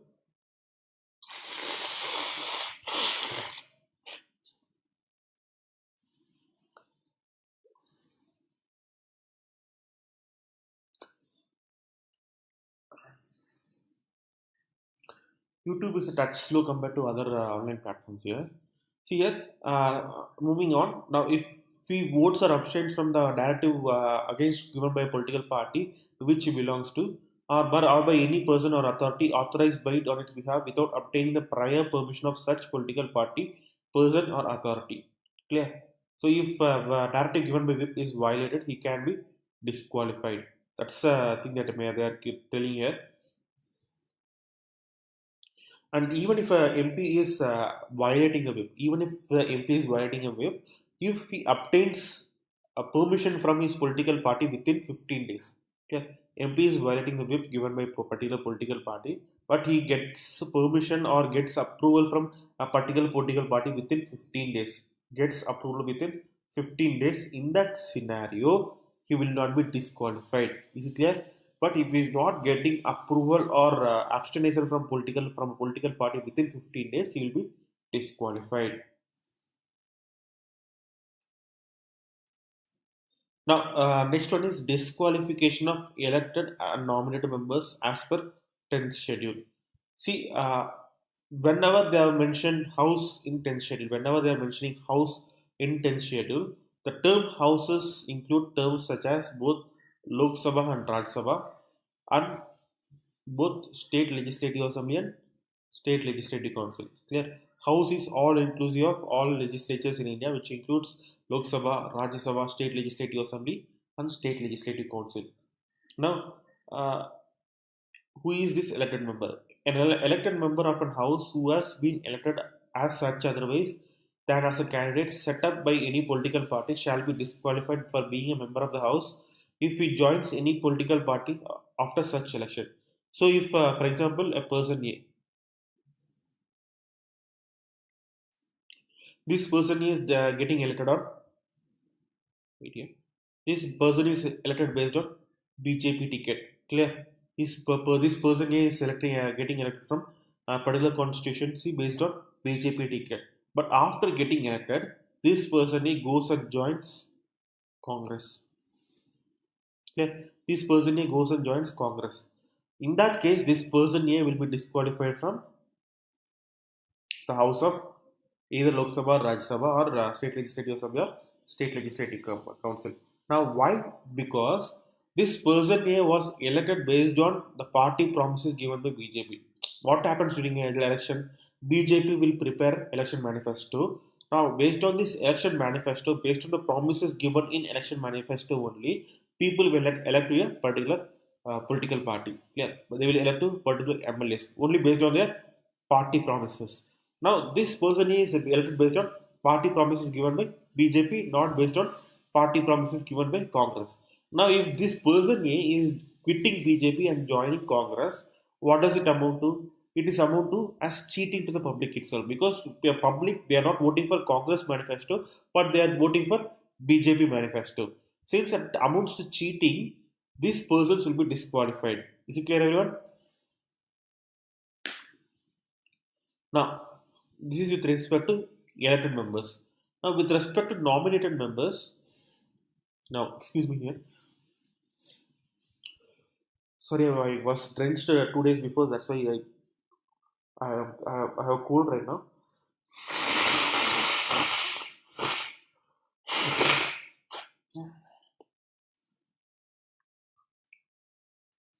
I'm sorry for the inconvenience. Now, if you look at nominated members, see nominated members.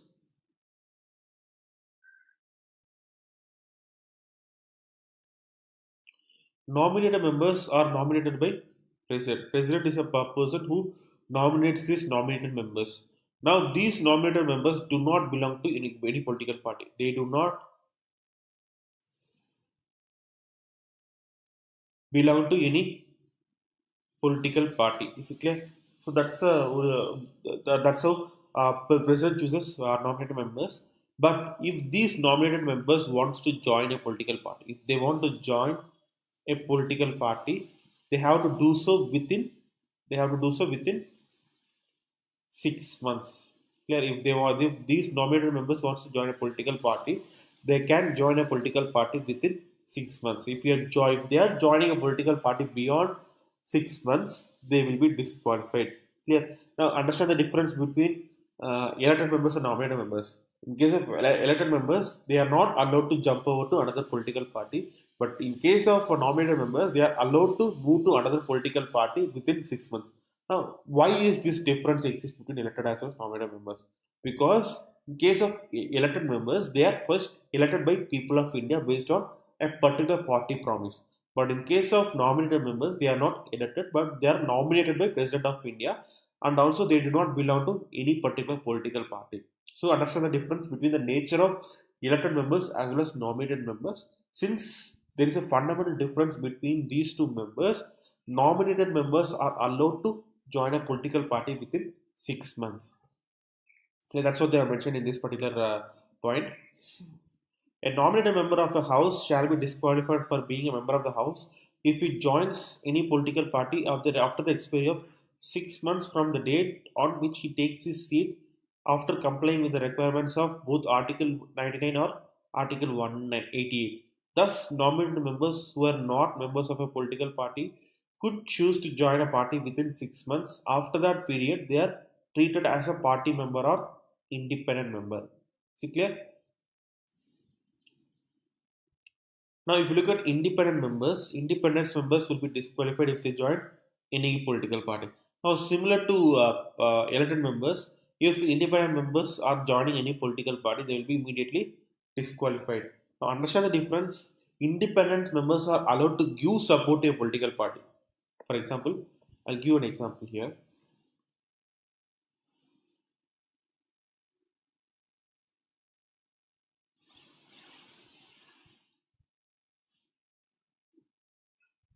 Now take the case of Tamil Nadu State Legislative Assembly.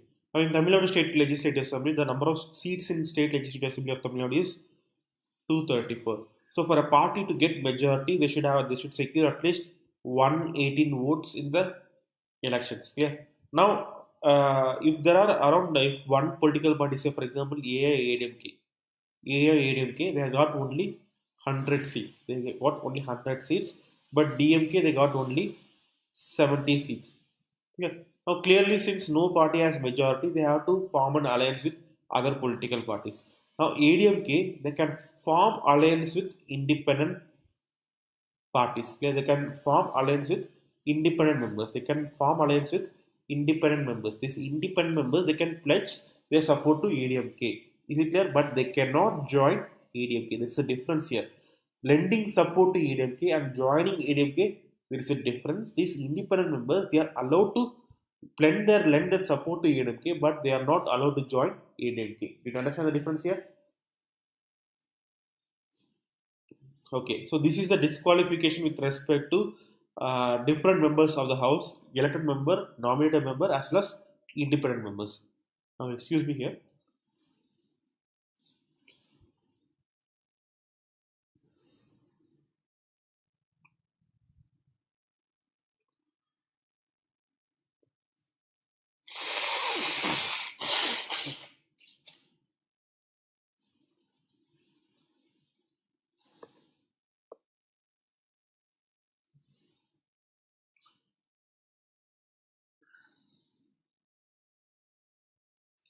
What if party kick out any member, but she doesn't join any political party? Kailash here, if party kicks out any member, he'll be if he's not joining any other political party, he'll be allowed to remain as a MP for remainder of the period. Is it clear, Kailash? Since he is elected as an MP, he will be allowed to remain as MP for the remainder of the period, even if the party is kicking him out, as long as he is not joining any other political party. Is it clear, Kailash? And he is not violating directions given by a political party. See, that's what happened in Sachin Pilot case. That's what happened in Sachin Pilot case. They have kicked him out, but he still remains a member of Rajasthan's assembly because he has not yet joined another political party such as BJP. He's still an MP under Congress government. Clear? Even though he's kicked out of the party. Now, this, as I mentioned before, anti-defection law was passed by a 52nd Constitution Amendment Act. Now, in this 52nd Constitution Amendment Act, we have seen the provision regarding a disqualification of all three types of members of Parliament as well as state legislature. Now, this 52nd Constitution Amendment Act also deals with the issue of split of political party. Clear? Now, according to 52nd Constitution Amendment Act, according to the original Constitution Amendment Act, if one third of members of a particular political party defects and join another political party, these one third members will not be disqualified. Is it clear? As I mentioned before, in case of ADMK, they have 100 seats. Clear? Now, DMK, they have a lot of money and they are giving out money to ADMK MLAs. And if one third of ADMK MLAs, that is 33 MLAs from ADMK, they defect ADMK and they join DMK, in that case, according to original Constitution Amendment Act, these 33 MLAs will not be disqualified. It will be considered as a split in the political party. Is it clear? Now, this definition of split given in the original Amendment Act was widely contested. So, number of reforms committees such as Dinesh Goswami Committee on Electoral Reforms, Law Commission in its report, and National Commission on Review of Working of Constitution all recommended the deletion of 10th schedule provision regarding exception from disqualification in case of split. As I mentioned before, the original provision provides that if one third of members defect a political party and join another political party, they will not be disqualified. Now, all these three reforms commission recommended that we have to completely abolish the provision regarding split of political party itself. Clear? So now, based on these recommendations, finally in 91st Constitution Amendment Act of 2003, this requirement was changed from one third to two third. So now only if two third of members move from one political party to another political party, they will not be disqualified. Is it clear? Of course, Kailash, after kicking also he has to follow whip. There is no other way. He has to follow the whip directives given by Congress political party.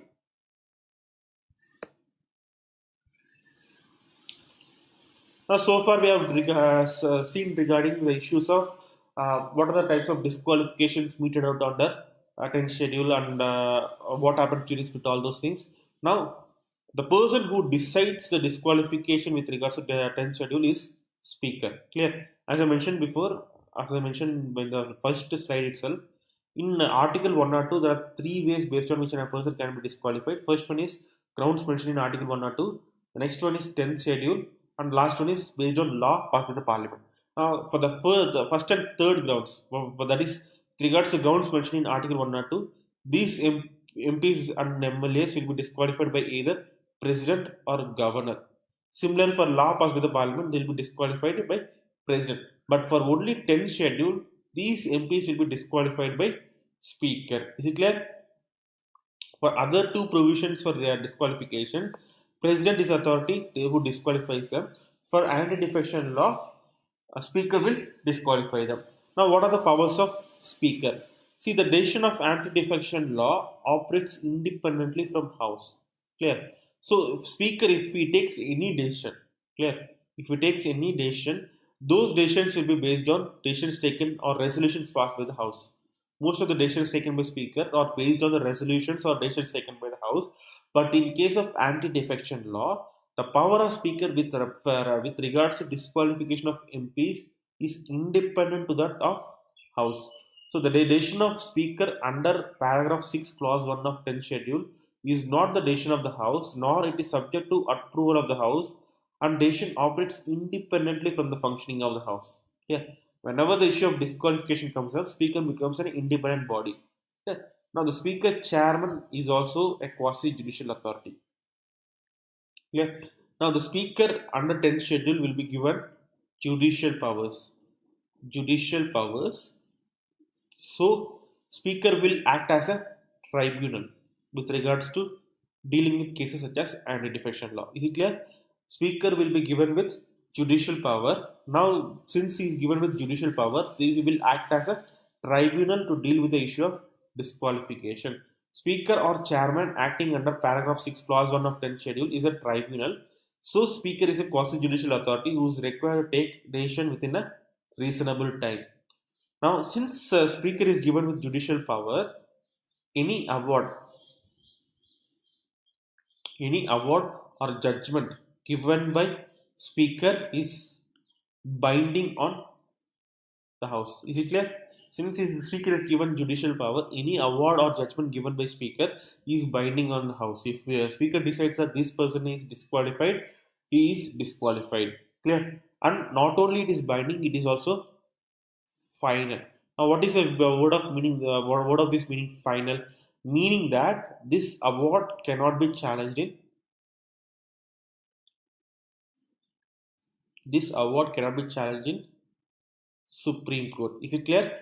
The using his judicial powers of Speaker under Article under 10th Schedule, Speaker's award is both final as well as binding. What is the meaning of binding? House has to compulsorily implement directions given by Speaker. And what is the meaning of final? This award given by Speaker cannot be challenged in Supreme Court. Yeah, but this was originally given in the Constitution, but Supreme Court recently have said that a number of judgments have said that this ban on the power of Supreme Court with respect to power of Speaker is not a blanket ban. There are some instances where the power of Speaker with respect to disqualification can be challenged in Supreme Court. Is it clear? Similar to interstate border disputes, Supreme Court have declared that there are some provisions based on which the power of Speaker with respect to disqualification can be challenged in Supreme Court. Now, what are the grounds based on which it can be challenged? See, the judicial review to High Court and Supreme Court is allowed on Speaker's decision of disqualification under 10th Schedule on grounds of infirmities based on violation of constitutional mandates. If constitutional mandates are not being followed by Speaker, or if it is if the decision is made by a maleficent intent, non-compliance with rules of natural justice and perversity. So, based on these grounds, Supreme Court or High Court can review the decision taken by a particular speaker. And also, whenever speaker is deciding the case of disqualification, the speaker has to decide the case within a reasonable time. Supreme Court quoted Kyoto Holohan case where it held that Supreme Speaker, while taking decision in case of anti-defection law, must decide within reasonable time and should not take more than 3 months. So, Speaker has to decide anti-defection case within 3 months. So, if you look at the recent case of Goa, what happened there? The Speaker did not decide the case of anti-defection law for up to 1 year. Only during this exceptional circumstances only, Supreme Court took up this particular case. Now that's it with regards to this topic, everyone. If you have any doubts regarding this topic, you can ask in the comment section. So if you have understood, just type yes sir or something like some indication so that I can understood that you have understood the class.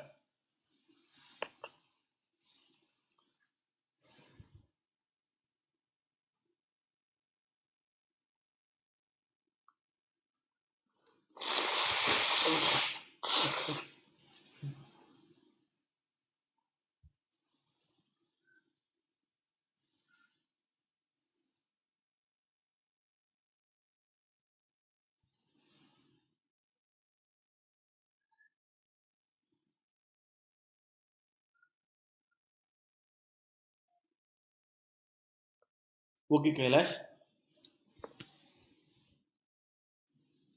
See, now let's move on to the next topic of today. The next topic of today deals with equalization levy. Okay, the next topic of today deals with equalization levy. See, a number of countries across the world, such as Austria, Brazil, Czech Republic, EU, and India, have started to impose a digital tax called as the equalization levy on internet-based non-resident companies such as Amazon, Google, Facebook, etc. Clear? Number of countries have started to impose a type of digital tax called as equalization levy on number of non-resident internet companies. What is the meaning of non-resident internet companies? Internet companies which operate outside a particular country. For a country like India, non-resident internet companies include companies like Facebook, Bing, Google, Amazon, TikTok, all these. But resident internet companies include companies such as Paytm, Flipkart. All these companies come under resident companies, but all these companies come under non-resident companies. Because if you look at Facebook, Facebook is a USA, Bing is in USA, Google is in USA, Amazon is in USA, TikTok it is in China. Now, this digital tax was imposed by these countries on non-resident internet companies. Now, based on this taxation, recently US government believes that such taxes are basically targeted towards American companies. Hence, it has recently started investigation into imposition of such digital taxes. Clear? Now, what is the rationale behind the introduction of digital taxation? Now, what is the rationale behind introduction of digital taxation? See here. Now, if you look at the traditional brick and traditional taxation such as corporation tax, if you look at the traditional taxes such as corporation tax or any indirect tax, these taxes are based on traditional brick and mortar model. Traditional brick and mortar model. What is the meaning of traditional brick and mortar model? If a company wants to sell their goods in India, if a foreign company wants to sell their goods in India, they have to sell, they have to set up a shop in India. They have to set up a physical shop in India. Since they are setting up a physical shop in India, any items that are purchased out of shops in India will be liable to payment of indirect taxes. Any items that are sold via shops established by foreign company in India will be liable to indirect taxes such as GST. Is it clear? Now, also profits made by this particular shop will be liable to taxation under corporation tax. Any tax, any goods sold by this particular company will be subject to indirect tax. Also, any profit made by this particular shop will be subjected to corporation tax. But in case of digital companies, what is happening? In case of digital companies, these digital companies are mostly based out of America. These digital companies are mostly based out of America.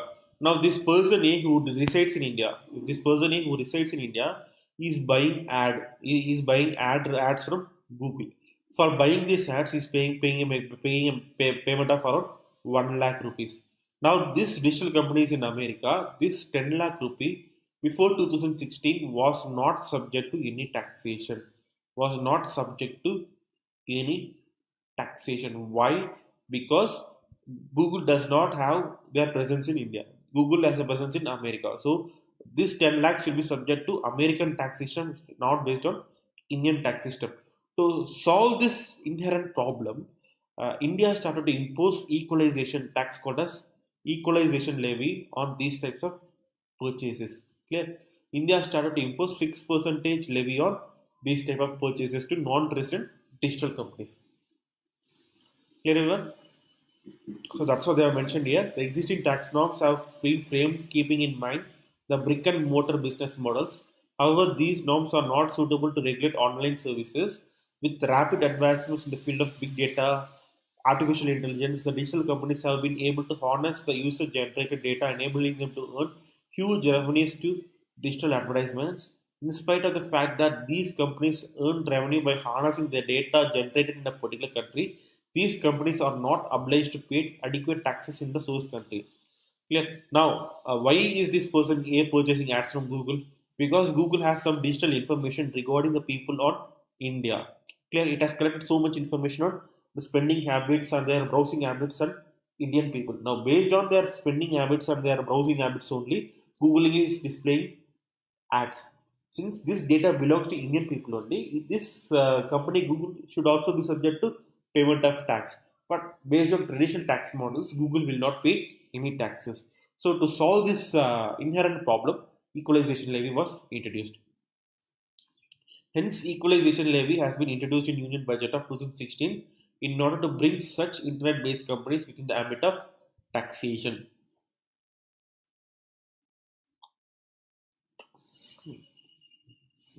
Now, excuse me.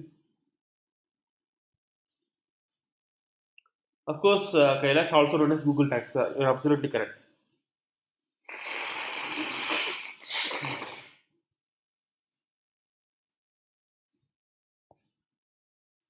Now, what are the details about equalization levy? See, equalization of 6% is applicable to income accruing to any foreign e-commerce company which is not a resident of India. So, almost 6% tax is imposed on any company which is not based out of India. A person or entity in India which makes a payment of exceeding 1 lakh rupees in a financial year to non-resident technology company such as Google for some business to business transaction needs to withhold 6% of his gross amount to be paid as equalization levy. So if person is giving money to Google for getting ads in Google, if he's paying around 10 lakh rupees, he has to set aside around 60,000 rupees as equalization levy. Yeah, if person A is spending ads to the tune of 10 lakhs on Google platform, he has to set aside 60,000 rupees for paying equalization levy. Now there are two conditions to be met to be liable for payment of equalization levy. The one is payment should be made to a non-resident service provider. Only payments made to non-resident service providers should be subject to equalization levy, not other types of payments. Now the annual payment made to service providers should exceed 1 lakh rupees in one financial year. Only if the payments exceed 1 lakh rupees, this equalization levy will apply. If it doesn't exceed 1 lakh rupees, it doesn't apply. Clear everyone? Now recently in Union Budget of 2020 itself, this equalization levy was expanded. Clear? Now originally it was levied on individual payments to. So if individual A is paying 1 lakh rupees to Google, this A has to set aside 6,000 rupees. Clear? Now, individual equalization levy was originally levied individually, but not only by recent proposals in Union Budget of 2020, not only are independent payments subject to equalization levy, all these bulk amounts given to Google. So Google will receive 1 lakh amount from person A. It will receive 1 lakh amount from person B. It will receive from 10 lakh amount to from person B. So all these individual amounts, if they come together, for example, all these individual amounts, if they are coming together, Google is earning around 100 crore rupees. Okay. Now, this 100 crores rupees itself is subject to 2% of equalization levy. Is it clear? Not only individual payments are subject to equalization levy, but also the pooled amount which is garnered by Google is also subject to equalization levy of 2% if the threshold of 2 crore is met. If the revenue is more greater than 2 crores, all these payments will be subject to 2% of taxes. Is it clear, everyone? Now let's move on to the last topic of today. Now the last topic of today is called as geotail.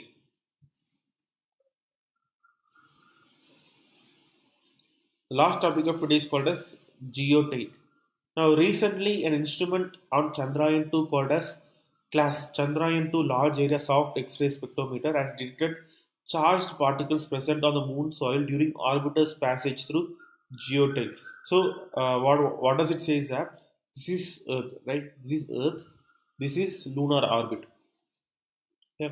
Now, what is the time taken for lunar orbit? 29 days. So, moon takes around 29 days to revolve one revolution around Earth.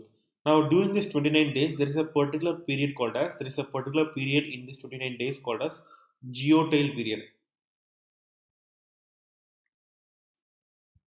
Clear? There is a during this 29 day period, during rotation of revolution towards Earth, there is a particular period called as geotail period. Now, during this geotail period, Chandrayaan-2 has observed number of charged particles within Moon when Moon is passing through geotail.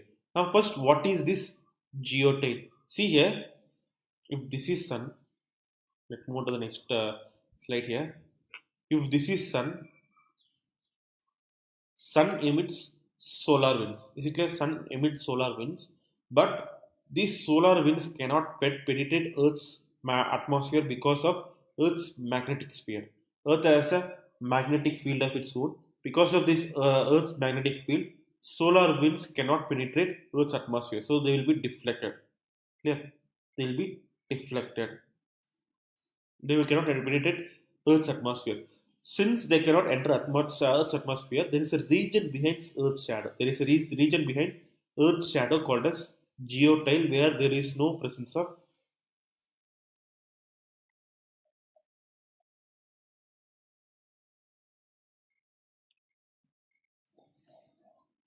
Because of deflection from Earth's magnetosphere, there is a region behind Earth's atmosphere called as geotail, where there is no presence of solar wind.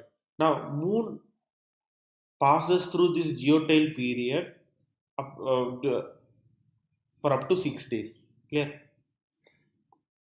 During normal lunar orbit of 29 days, Moon passes almost 6 days through this geotail period. Is it clear? Now, according to ISRO, the intensity of this charged particle changed as much as about 10 times the levels outside of geotail. So, when Moon is coming out of geotail period, the levels of charged particles change almost 10 times. Now, the detection of these charged particles on the surface of the Moon can help to measure the fluxes, energy spectrum, charge types of charged particles bombarding the lunar surface, and to investigate the interaction of these particles and other forms of radiation with lunar surfaces. Is it clear? These are the use of studying these charged particles. Now, the geotail region allows for best scientific observation. Once every 29 days, the moon traverses through geotail for almost 6 days. Clear? Now, let me give a background information on geotail region. Now, the geotail region exists as a result of interactions between Sun and Earth. Sun emits solar wind, which is a continuous stream of charged particles that are embedded in external magnetic field of the Sun. Since the Sun has a magnetic field, since Earth has a magnetic field of its own, it obstructs the solar wind plasma. Now, this interaction results in formation of magnetic envelope around the Earth. On the Earth side facing the Sun, the envelope is compressed into a region that is approximately 3 to 4 times that of Earth's radius. On the opposite side, the envelope is stretched into a long tail which extends into the orbit of Moon called as geotail. Is it clear? So this is the background information on geotail. So that's it, everyone. We have looked at all topics for today. If you have any doubts regarding today's topics, you can ask in the comment section down below. I'll give you some 2 to 5 minutes for asking doubts. Not only regarding today's topics, you can ask doubts from any topic. Did you understand all the topics that I have taught today? I'll give you some 5 minutes to ask doubts. After that, I'll end this class.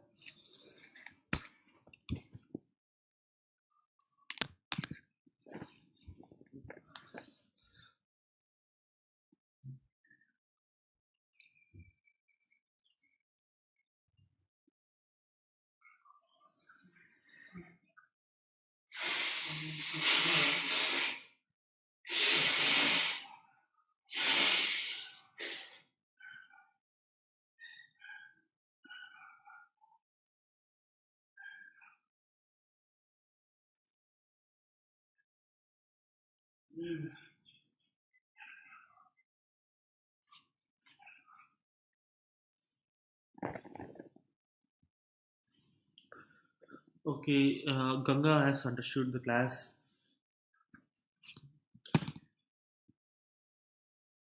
Now, this is my phone number as well as Telegram link.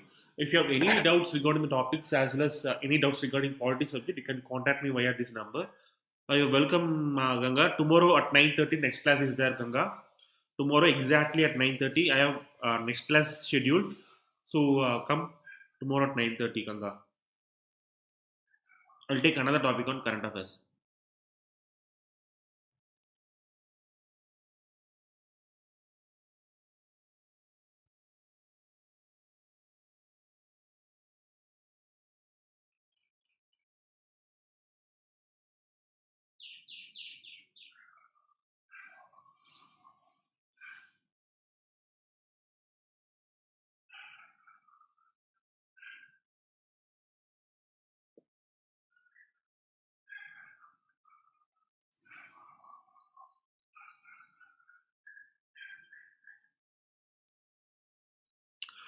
Okay, so everyone, since no one is asking any sorts of doubts, I will end this session.